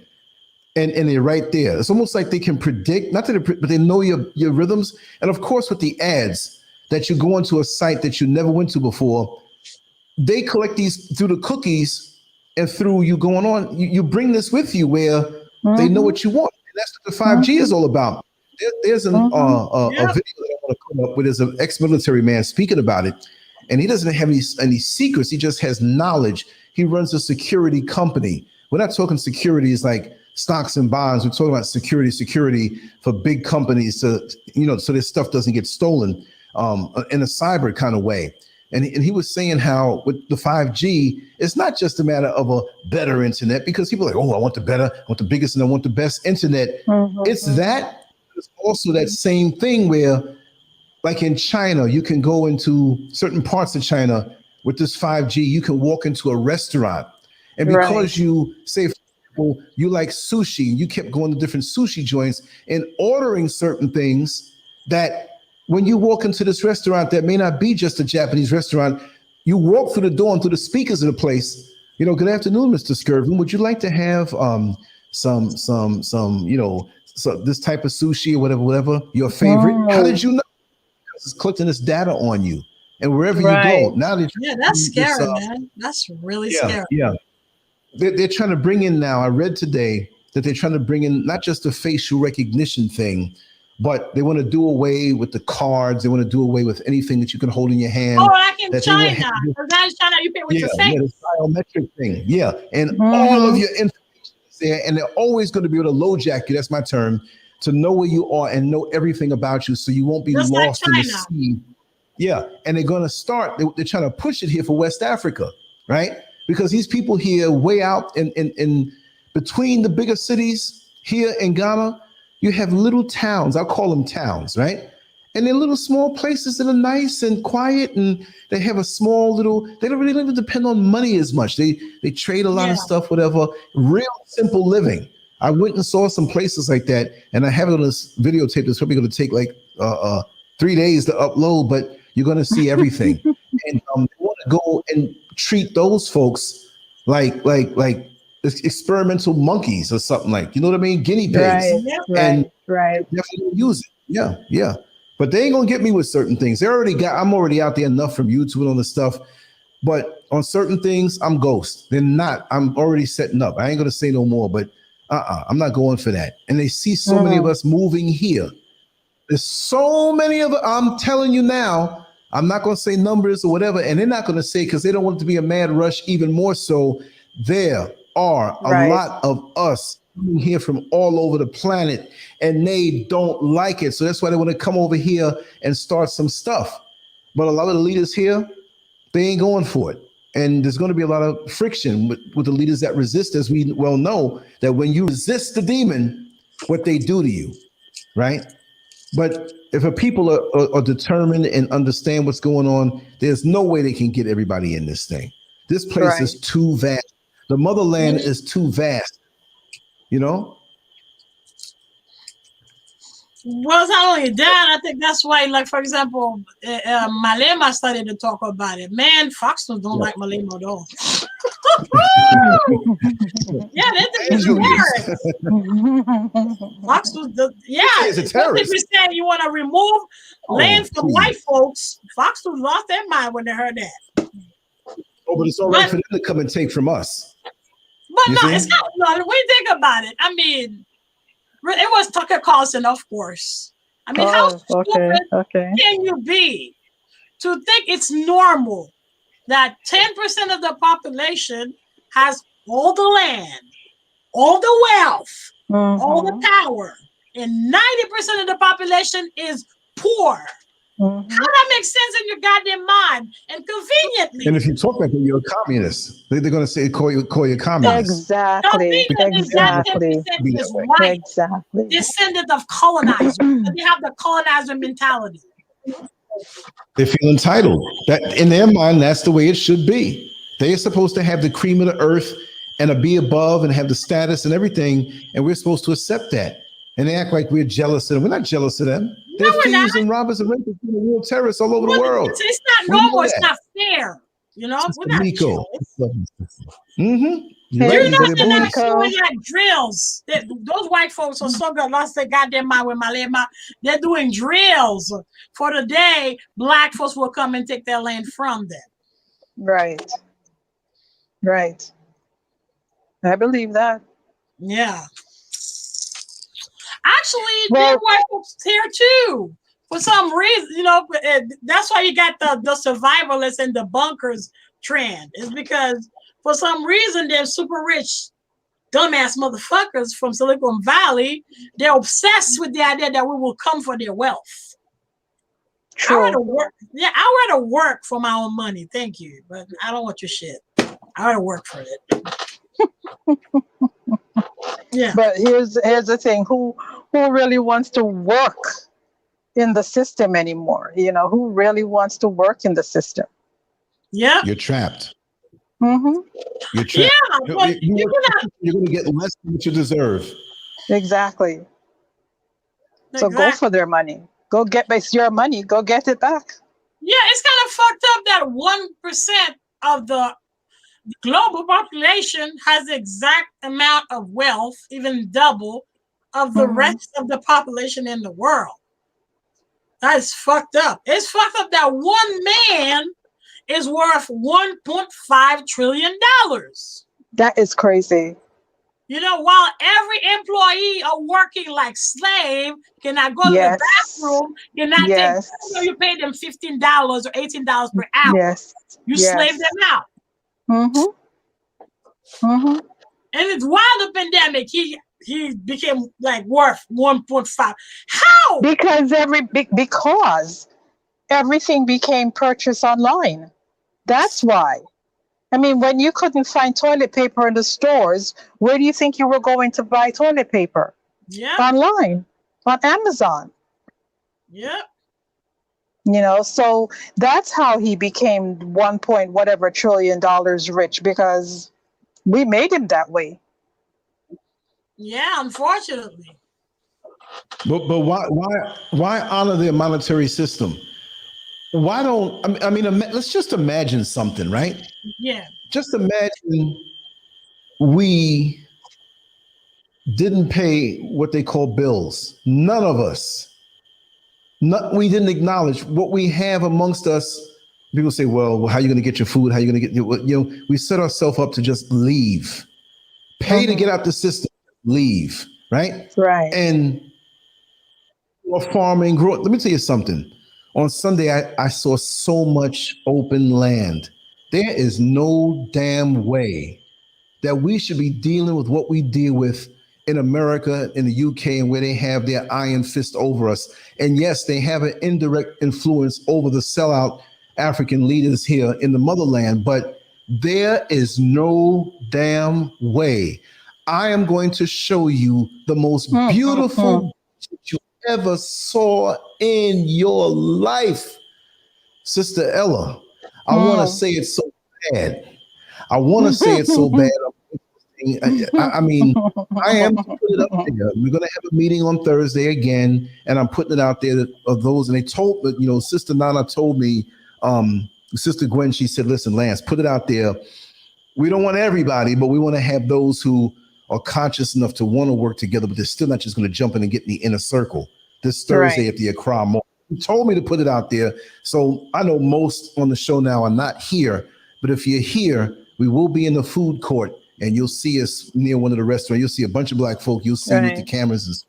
She told me to put that out there. But if you, it's like Teddy Pendergrass when he had that song. Was it? If you know like I know. Let me tell you something. If you know like I know, even me who is happy to be here, and I'm to put this out, but I'm holding back until the video comes, which it seems like it's going real slow. I may ask, they gave me permission to put up there. I have the footage, right? But if you know, found out, and for the folks who are saying, I'm going to give Sister Ella and Sister Beatrice, first dibs, and I'm going to go in with everybody in the chat room and just somehow communicate this. When you talk about moving out here, you talk about money, you talk about, sometimes they say there's confusion with the land and people rip you off. This ain't no ripoff. This is, and I quoted you a price before, Sister Ella, and I'm not going to say it now. It is all at the bag of chips. Really? It will be, I was there. Wow. I saw it. I was there and talked and found out litigation free. If I told you the price, and I showed you, and you're going to see it when we in the van joking and talking and stuff like that. And when we got there, I showed you, and it's just a walk away from the beach, y'all. Stop it. Stop it. Stop it. Stop it. Because that is what I said to you, right? Isn't that what I said to you? Yeah. Yeah. No. That's what I said to you. Yeah. No, but wait. We're talking, and I'm going to say some of it because I can. I got permission to do it, and I'm going to let the video show it first. Because, okay, I'm going to say it this way. I know we're talking about prison and stuff, and sorry, Beaches. I just want to throw this out there to get you all ready for something. So many who are here who are like, the finances ain't right. I ain't got, trust me, pretty much 95% of you this amount of money up together to make that purchase, right? And you get that, when you scrape that little bit together, that is the purchase. It's not scraping to just put a little down. And for those who don't even have that, they're doing it. There are ways to work it out. Oh my God. And what you all are thinking, trust me. You think it's going to be all this. I told you the figure, Empress Ella G. Yes, you can break it down in payments. It is next to nothing. Right? What can I compare it to? What can I compare it to? Look.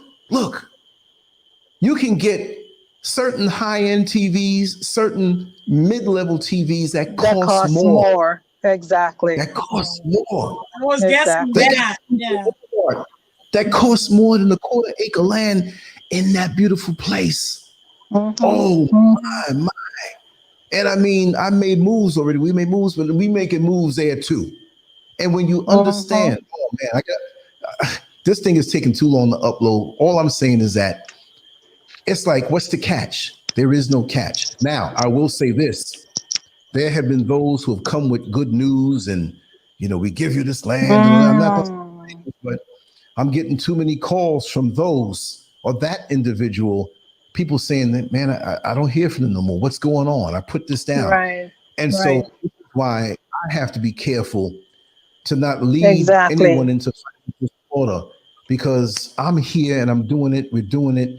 But I'm not opening the doors to everybody. So a lot of you folks out there who, I want to come on and do a show, man. I got this hookup. Well, I got to check this out first and validate it, because there are a lot of shrewd people out there. And again, on this channel, we don't do the drama, but I'm very disappointed in some of the people who have come through here to make people happy to come out here. But this one here, I'm putting my name on it. I saw it.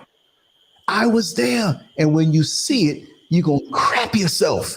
You can be like, yo, and there's enough space that if everybody who's watching this show, let's say, okay, right now there's 86 people watching it and X amount in the chat room, that if we multiplied that by 100 and said there was 8,600 people interested, that still wouldn't be enough. We drove miles, and there's going to be shopping centers there. There's going to be security there. There's going to be all types of stores and different things, and it's going to be not closed in, because you cannot close that in like that. It's near the beach. It's right by the beach, but it's coming by the beach and coming back. Now that part is not going to open up right by, and the part by the beach is like one city block away from where you are on that land. Damn. You can walk, and I'm holding the camera showing you. And when we got off the van and said, okay, we went to the main part, we had to go around a little mountain. It's not a mountain big, but it's like there was no road going over there because they have all that mapped out. They got lawyers on the case. They got people, legal, everything. And my boy, he's a grown man, right? My man. But he's handling everything to encourage you to come out. This is so on the up.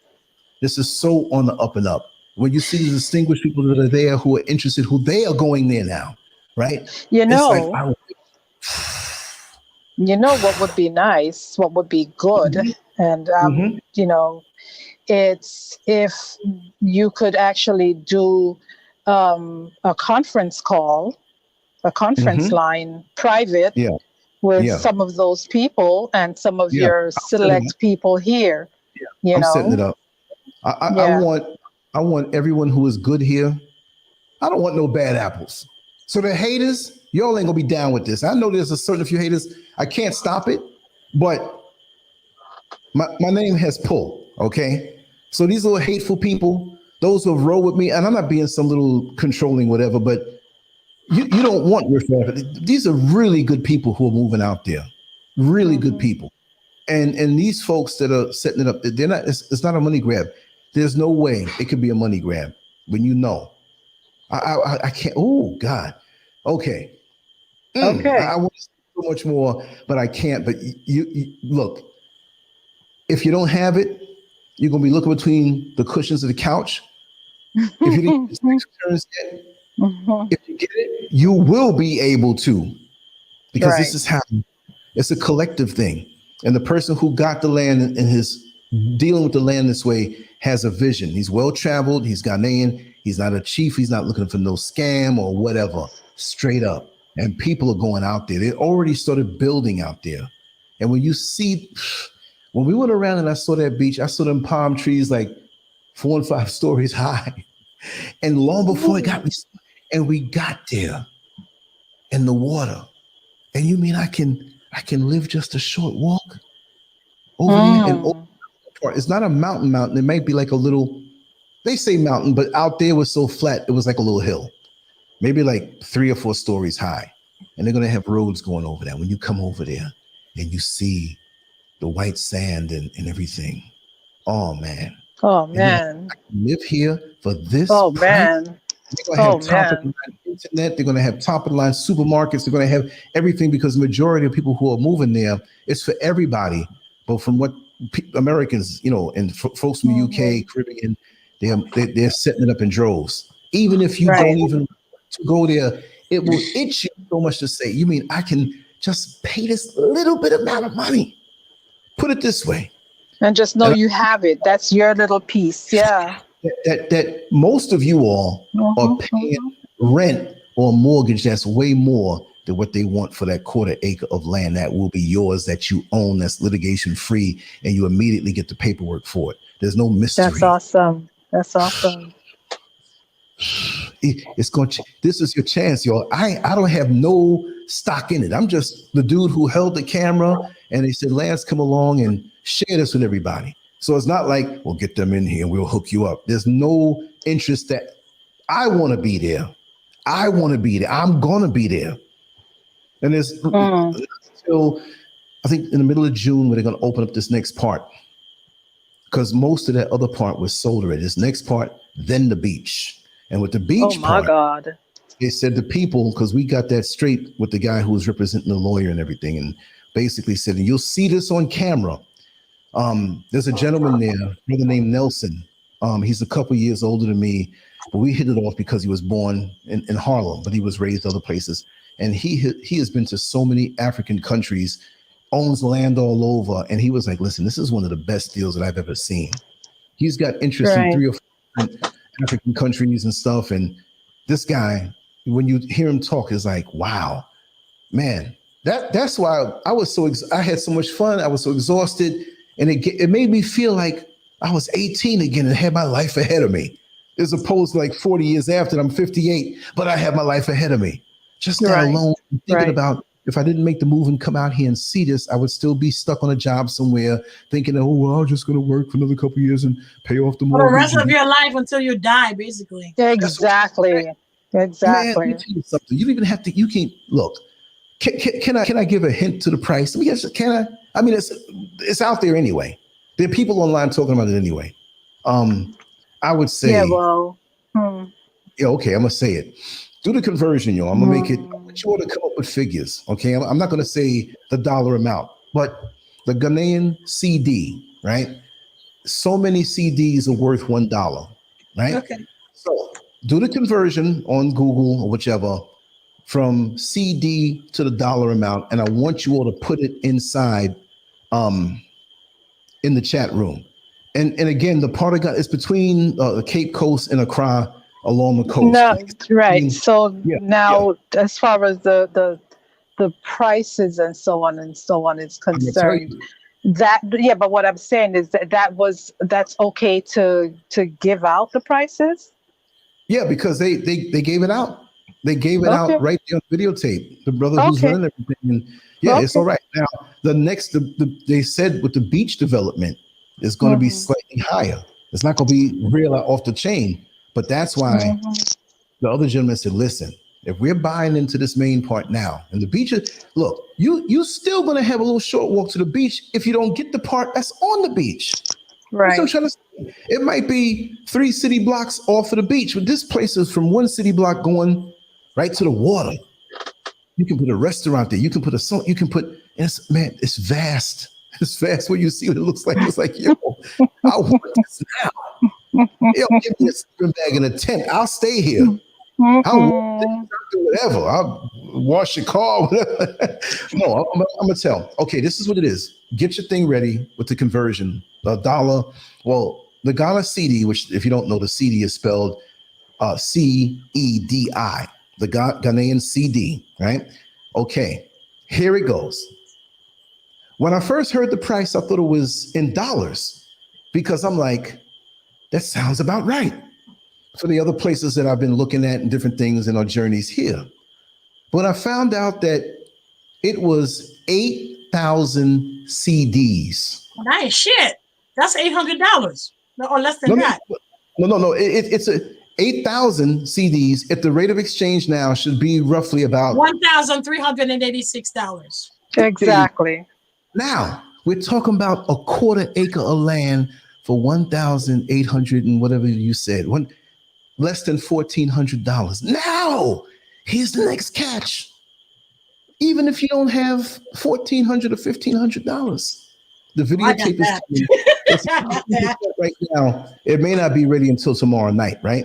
And we're having another meeting, and I may do a little live stream on Instagram, but I'm recording everything, y'all. I'm working them cameras. So I thank you all for the donations that you send, all this stuff, because it helps, because they got to travel, do this stuff. But I'm gonna bring this information back to you, and it's gonna be legit. I'm putting my stamp on there. Now, here's the catch. Well, what if you don't have 8,000 Ghanaian CDs? What if you don't have $1,480 something or whatever you said, or 13, whatever it is? Let's say no more than 15. 1,400, yeah, around 1,400. 14, right? If you don't have that, it's going to cost you 9,000 Ghanaian CDs in installments. So how much is an installment? Probably less than $100. But you get your papers immediately. So you mean you're going to turn it down in a look.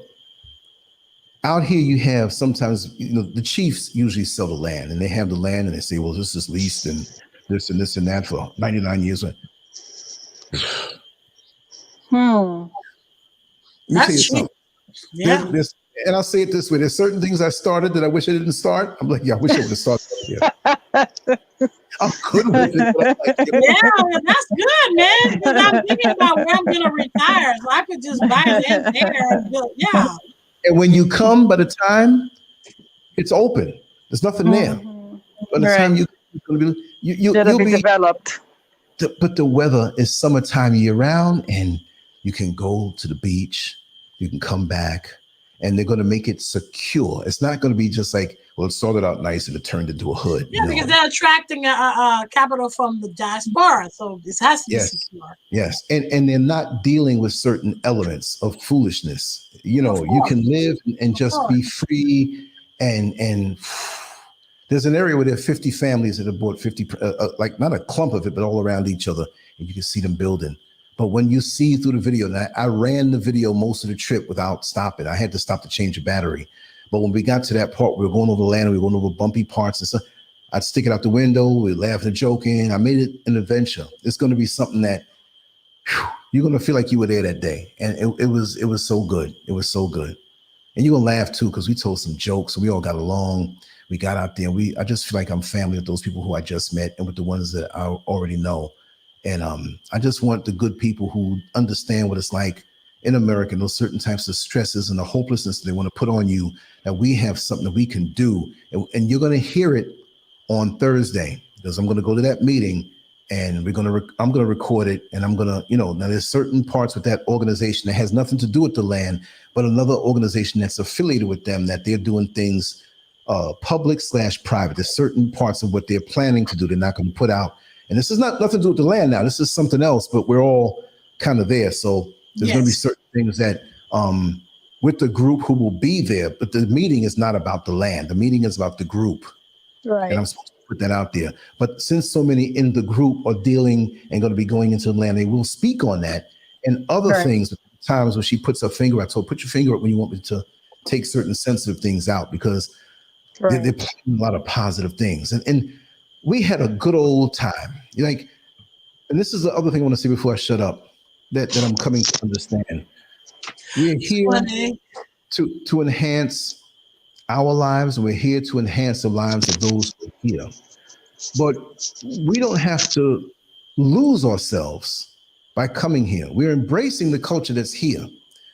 We want to help to boost those who are here and to create jobs where there were none for certain people.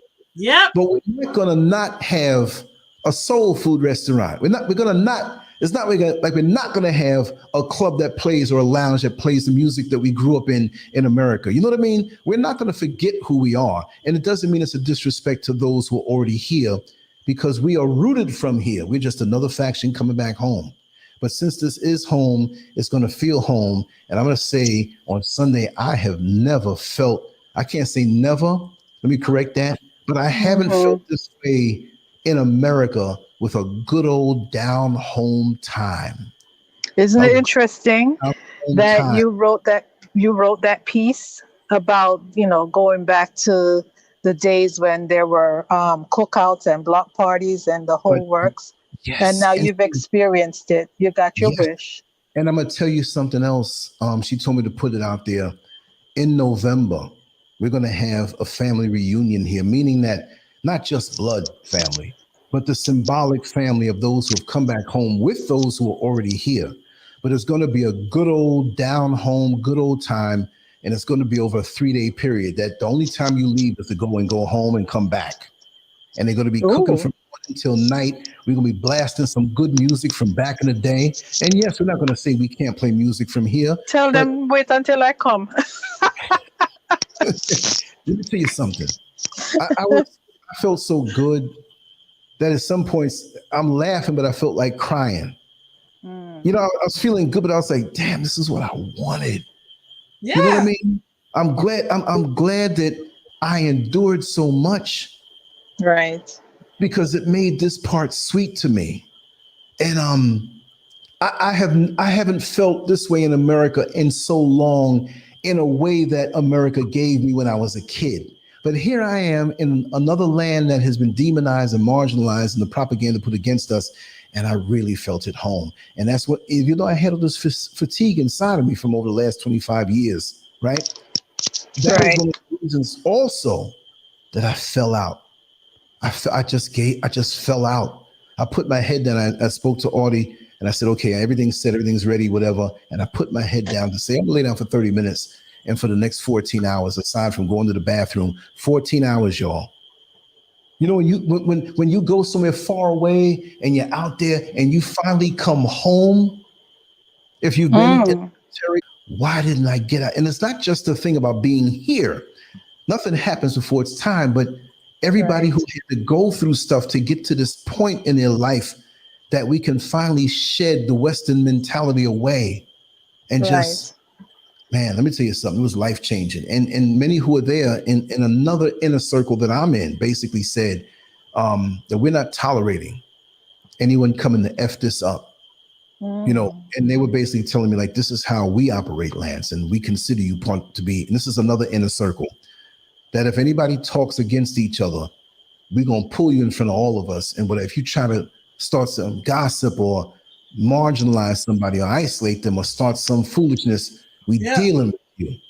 We dealing with you. And I said, listen, that's the way I've always wanted it, because I've been in other circles who talk righteous, but they backbiting you, trying to hit on your wife and telling you how much they don't respect you and disappointing you because they project into the world that they're this, but they're not that.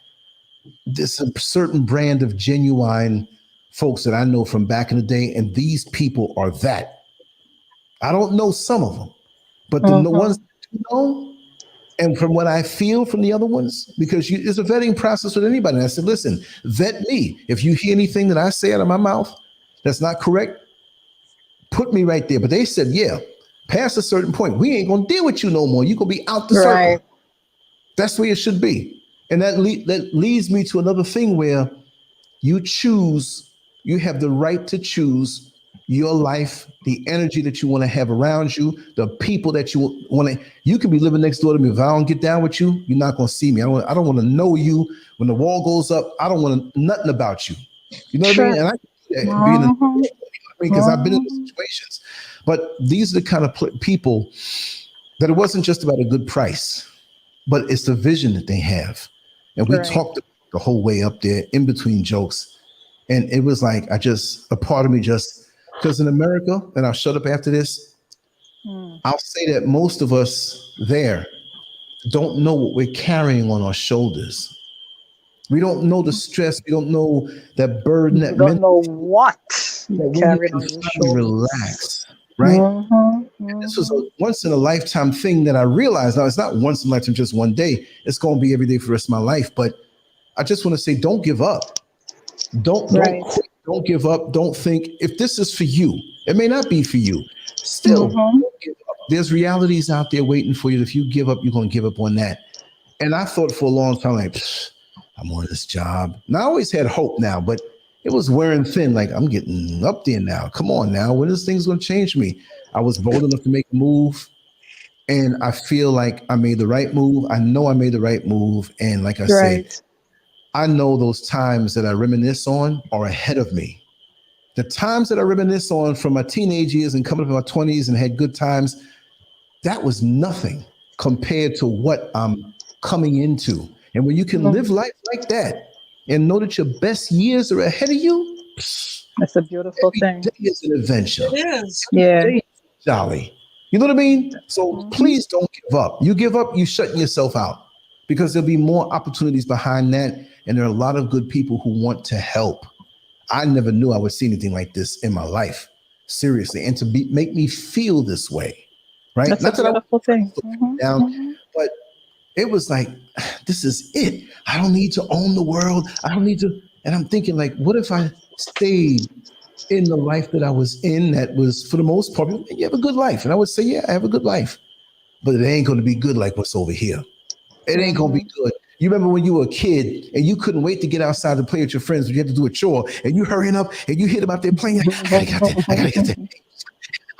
I'm here. And you're hungry sometime and don't eat lunch or eat dinner. Like, I just want to stay out for a little longer.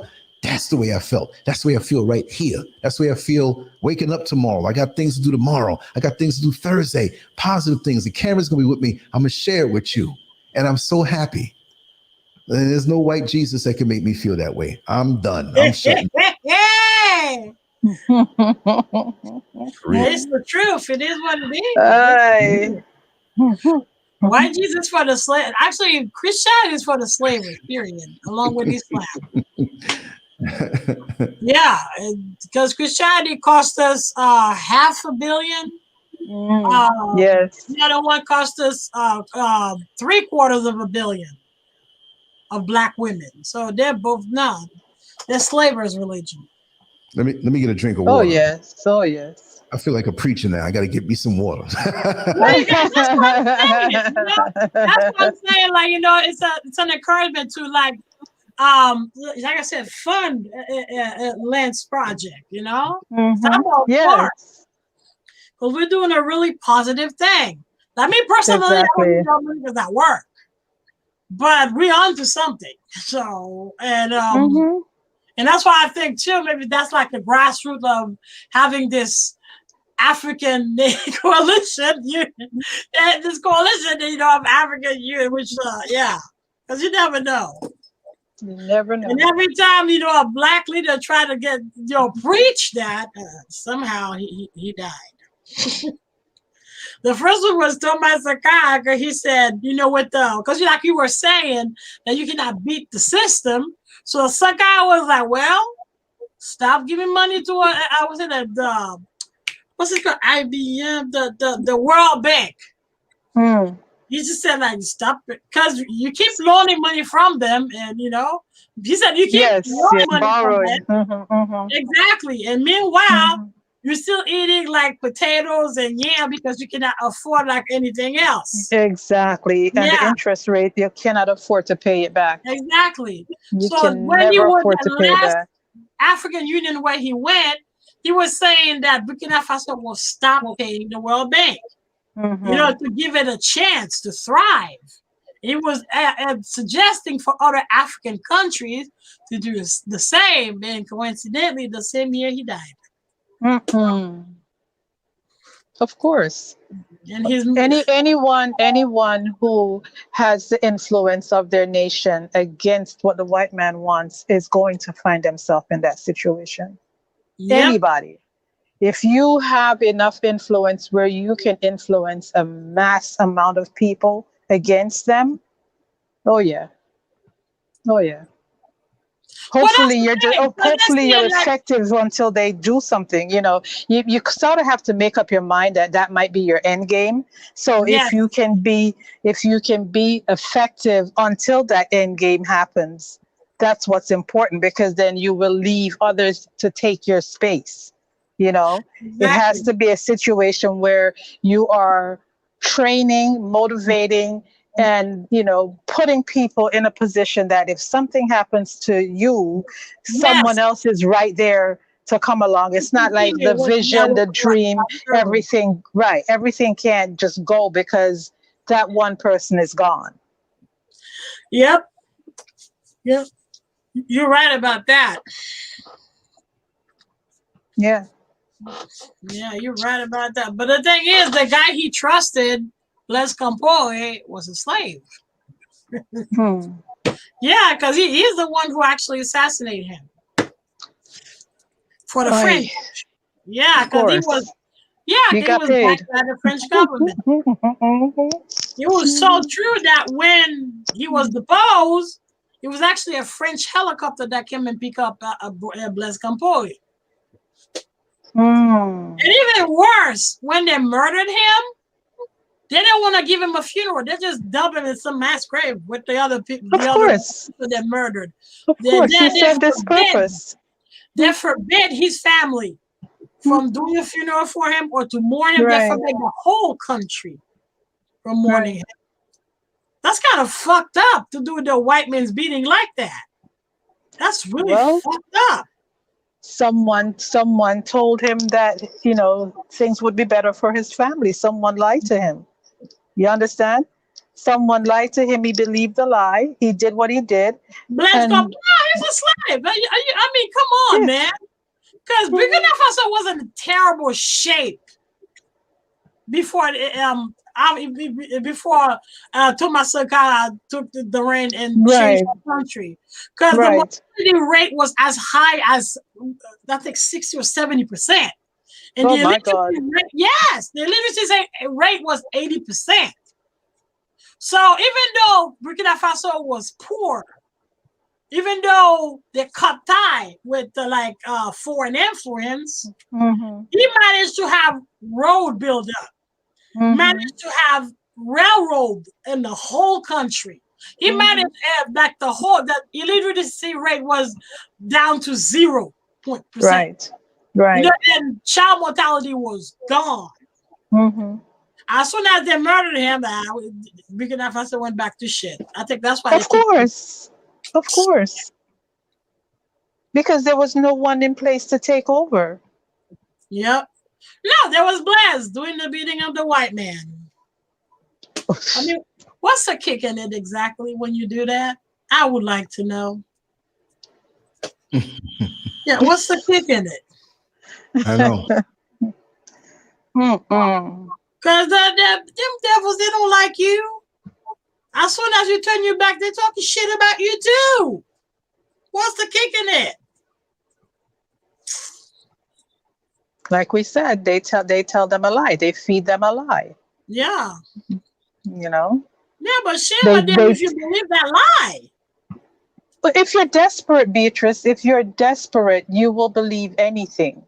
Okay? And if they promised him freedom, if they promised his family freedom, they promised him something that made him willing to do what he did. And then once the job was done, it's like, sorry, we lied.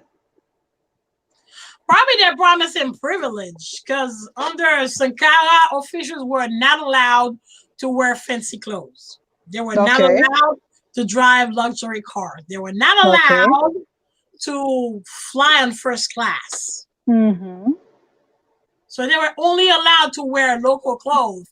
You mean you betrayed a dream, a Burkinabe dream, over luxury?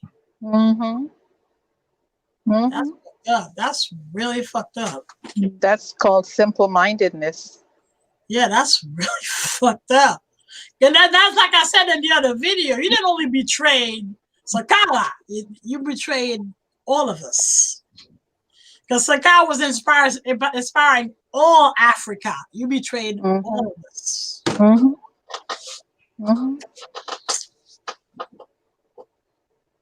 Yes. And I think that's what we're supposed to preach to people to understand. I mean, it's not only like being a coon is nothing, okay? It's like you gotta understand every time you set us back, you betray not just like the American people, you betray all of us. In order to be a traitor, or and do what he did, you cannot have a vision. You don't have, you live from day to day. You have no vision. You understand? So therefore, it's not hard. It's not hard to say, okay, like you said, privileges. It's not hard to do something because you don't see You don't see yourself as having anything else but that. You don't see the vision. You don't see the benefit of what's going to happen for your children. You're not looking ahead. You're looking at right now. Exactly. You know? And that's the sad part. Yeah, it is the sad part. Because even the ambassador for the African Union, she was saying that, 24 of the countries, they're still under the influence of France. But then again, let me go off topic. How come? Like 20 countries, they have to leave their goal with France. They have to give $2 billion to France every year, and France is poor. Where did that money go? You let me know. The Queen. Okay? Where did that money go? I just told you. The French population depends on food banks. Half of it. That goes to the royal family. Well, this is some bullshit.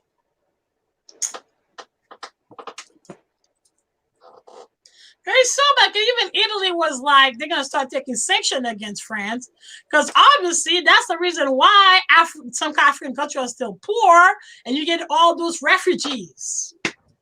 Because they were telling France it's time to like loosen your grip on those countries. Okay? I would suggest that too, because I don't understand that you're oppressing 20 countries or so, and you're still poor. Well, okay, the people of France are poor. France isn't poor. Yeah. That's a big difference. France isn't poor. The people of France are poor. Yeah, they're poor. Half of the population. Right. Yeah, it's the same way in Britain. Half of the population depend also on the food bank. Actually, middle class people, they cannot eat 3 meals a day because life is too expensive. Actually, 40% of Britain population is homeless. And the reason you don't see them is like people who like the Chinese buy tons of expensive property and they leave them. So they're like an agreement with them that most of the time they're student, they let them live in the empty building. That's why some of them don't see them. Yeah. Oh, okay. But imagine if before COVID-19, half of French population was already dependent on food bank. And England, the middle class is struggling. So how the fuck it is now? How is the situation now? You don't hear that in the news. It's very desperate. Yeah. So and first I can understand why they got all those violent riots. Well, I saw another video the other day where people in Britain, they're literally marching in the streets. They in droves, like how we had the Black Lives Matter march over here, where every city, a city in every state had a big march. Well, they were doing the same thing, and basically no mask, and saying they want their freedom back. They're marching for their freedom. And it's not people that look like you and I that are in the majority. Because that's where the revolution is going to start. A lot of times we think the revolution is going to start with us as Black people. It's not going to start with us. It's not going to be us. It's going to be them, because their freedom, once you compromise and you take away their freedom, they're going to say, you know what? No, we're not accepting this. We're not accepting this because they're too accustomed to the lifestyle that they've always lived. They're too accustomed to getting up and going as they wish, going wherever they wish.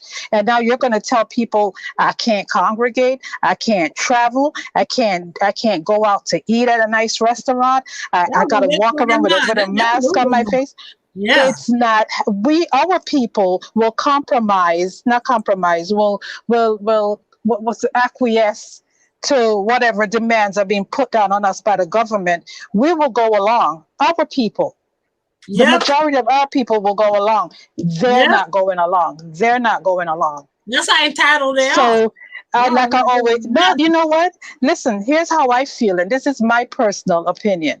If their entitlement can benefit us in the long run, be as damn entitled as you want to be. Because if their entitlement is going to make them march and bring about changes that are going to be necessary, hey, march on, baby, march on. Yeah, march on. That's my philosophy.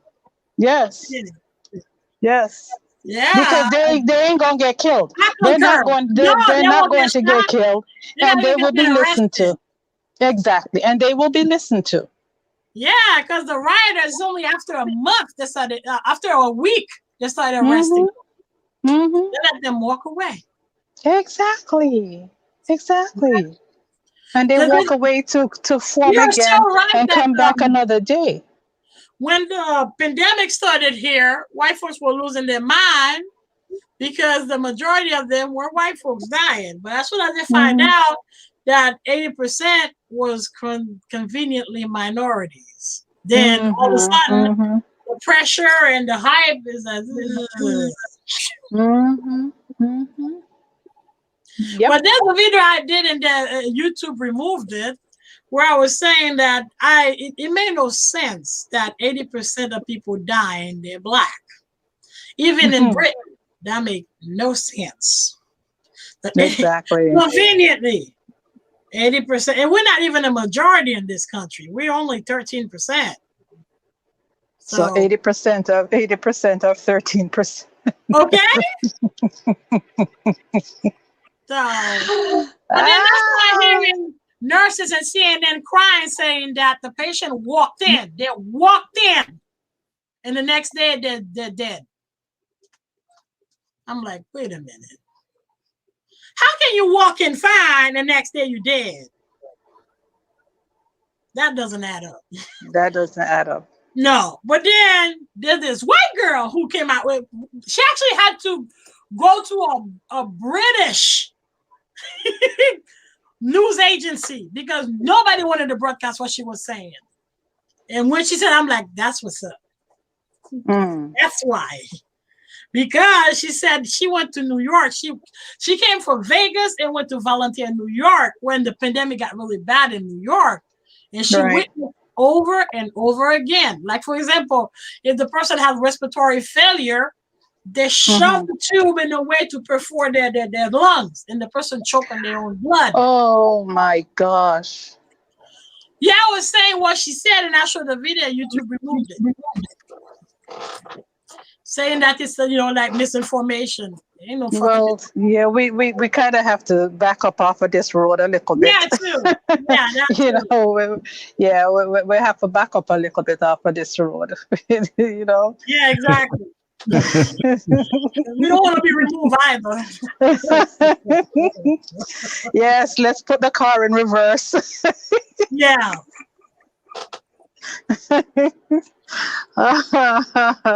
But it is what it is. But like I said, let them do the revolution. Exactly. Stuff, That's why I said it's in our best interest to have like a Black People Union or coalition of Black people, but not just like American, like all Black people. We lobby politicians. That would be a powerhouse that they cannot fuck with. We need to have something like that. Brother Lance? Oh yes, I'm here. I'm enjoying it. You're enjoying it a little bit too much, Right? I'm over here multitasking. I'm doing some things over here. You know what I mean? I'm always doing the next thing. You know what I mean? When you think about it, every time they kill them, police brutalize a Muslim or white folks brutalize Muslims, you see the Islamic coalition show up. And they have to go to fight for them. Every time you kill a Hispanic, then you got their coalition showing up. Right. Yeah, but we don't have a Black coalition or melanated people coalition because we need all colors of melanin in this group. We don't just want colors of melanin. Exactly. Yes. Like this girl that got murdered in the military camp. It's all Hispanic that that got protests for her, because it's kind of fucked up, man. That you went to serve, and not only you got raped, you got murdered too. That's some fucked up shit. That's fucked up. And that's a common thing in the military. Yeah, that's common thing. Yeah. And it's usually the higher ups. It's usually the higher ups that's doing it. And so that's the reason why they killed her, because if she spoke, yeah.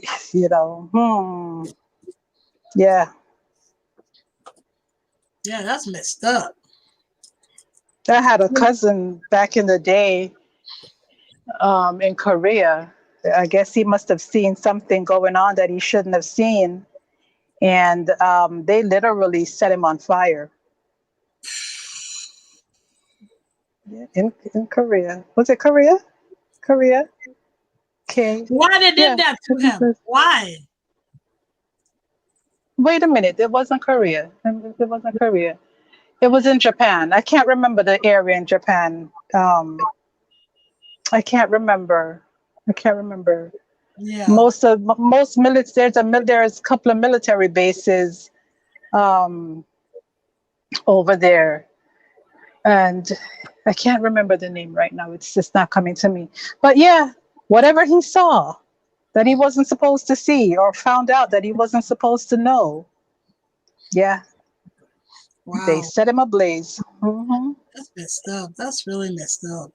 Yeah, that's really, really messed up.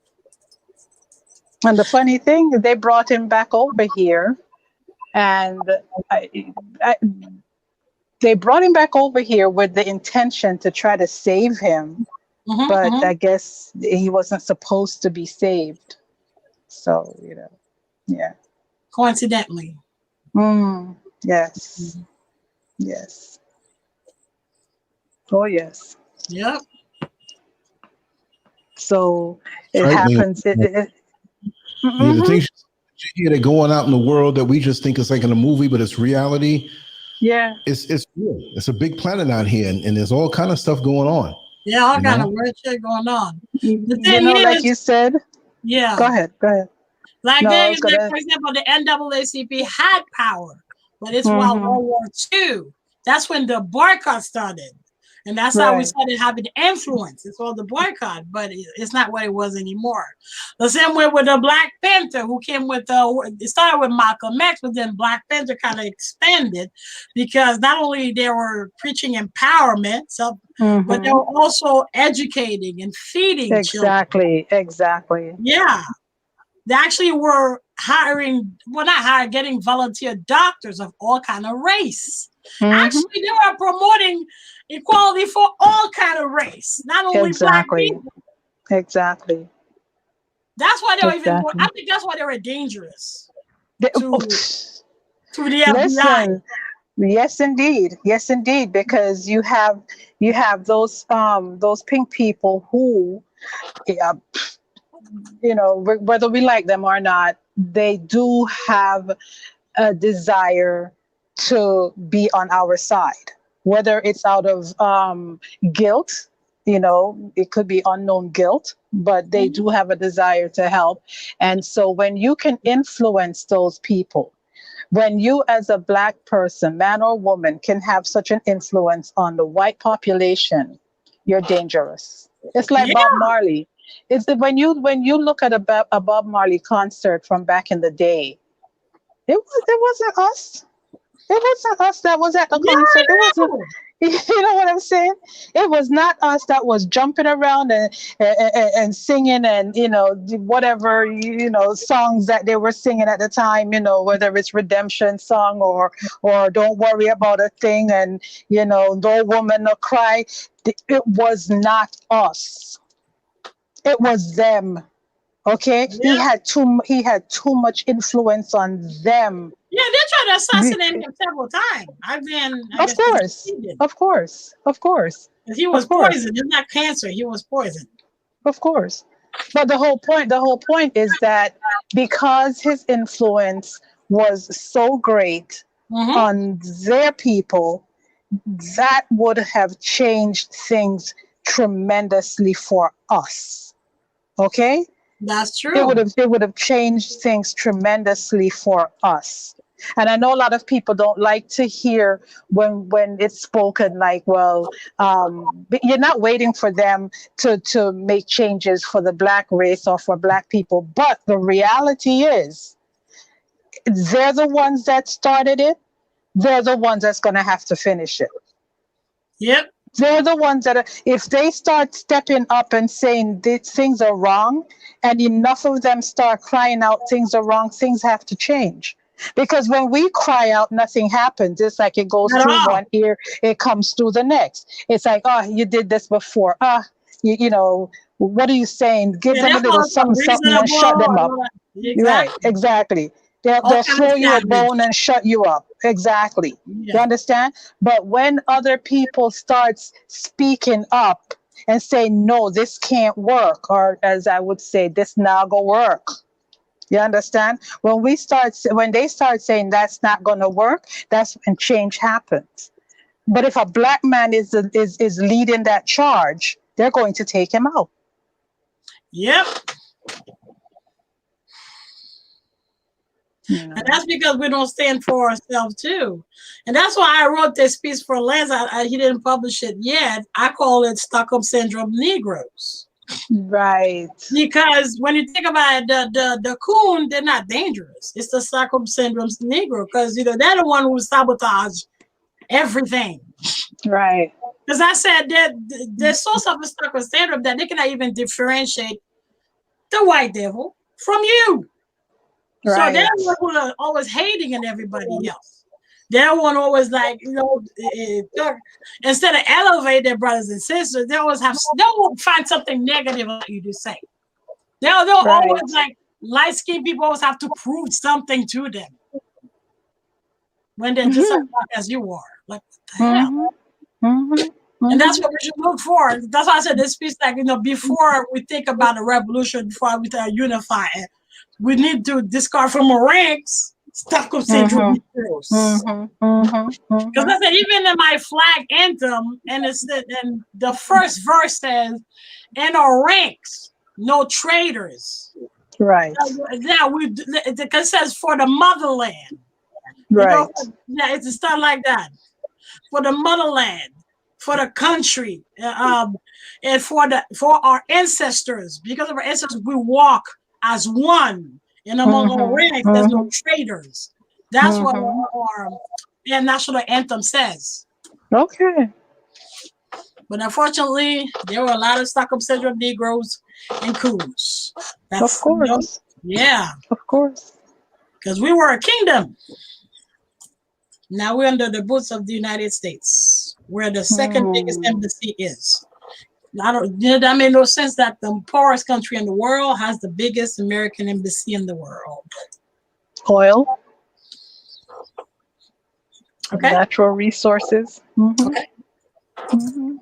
Let's keep this real. Yeah. They don't care about you. They care about what's under the ground. Yeah. They care about what's out there by your ocean reefs and the shoreline. That's what they care about. They don't care about you. Yeah, exactly. So that's why I said in the piece, you got to see, because to me, that's the thing. We got to stop seeing like you hurt like a movement or you hurt a group of people. No, you hurt us.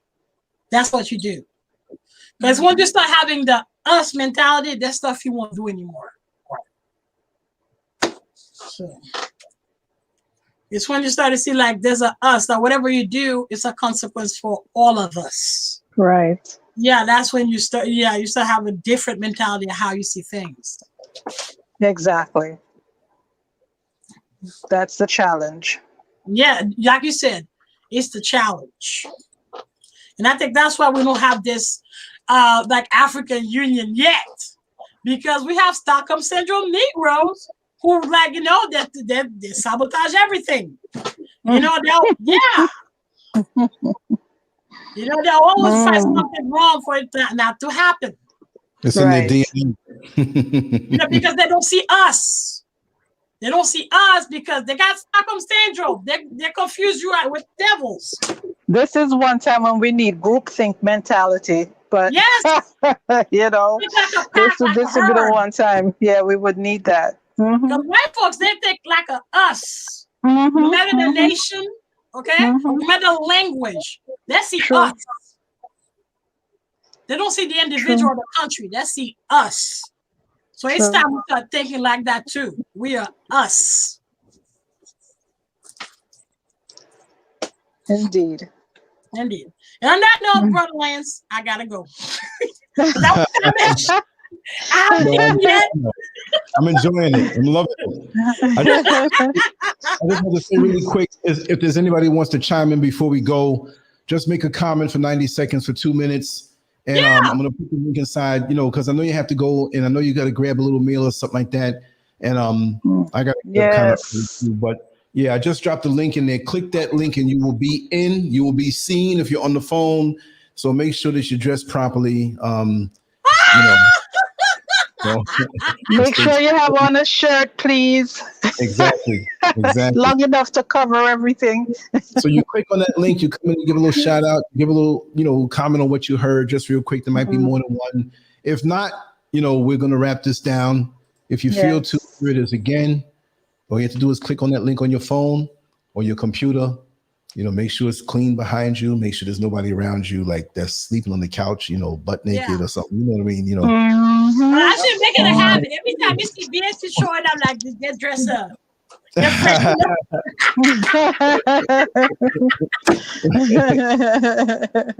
Wow. Yeah, well, I guess true. Put the link out there so nobody popped in. We'll be doing it a lot on the future shows and stuff just to see who else is out there. That'd be great. Yes, definitely. Yes. But on the way out, I want everybody to give a little roll call where they are, give the shout outs to the ancestors and their family. Anybody they want to show love to, shout outs from their school, their neighborhood, their college, their high school, whatever. Whatever. Just drop a little shout out in there, wherever you are. Exactly. Beatrice Noel and Empress Ella G. It's been wonderful. And I love it. Yes, we're going to do indeed. this more often. And, thank you, Sister Beatrice. This was beautiful. No problem at all. No problem. Yeah. I did the next gathering. We're going to talk about immigration. That's a topic. My. Yeah, that's a sensitive topic. That make white people go crazy. Yes, indeed. I know. Well, this was good. Thank you so much. Thanks for the invite. You in-house. Both of you are in-house. Yeah. You don't come home and say, well, thank you for allowing me in. You push that key in that bad boy, go in the fridge and drop crumbs and whatever. You know what I mean? You live here. You know what I mean? So that's I still think sometimes I can't pull them back, but that's the way it is. But yeah, on that note, like I said, we're gonna. Thanks everyone. Thanks for joining in. Thank you. Thank you for coming in. Yes. I made it extra sweet, Awesome. All right, y'all. Okay. All righty. Take care. Yes. All right. Till next time, Lance. Okay. Much love. Likewise. Bye-bye. Ditto. Sun is rising. Feel the warmth.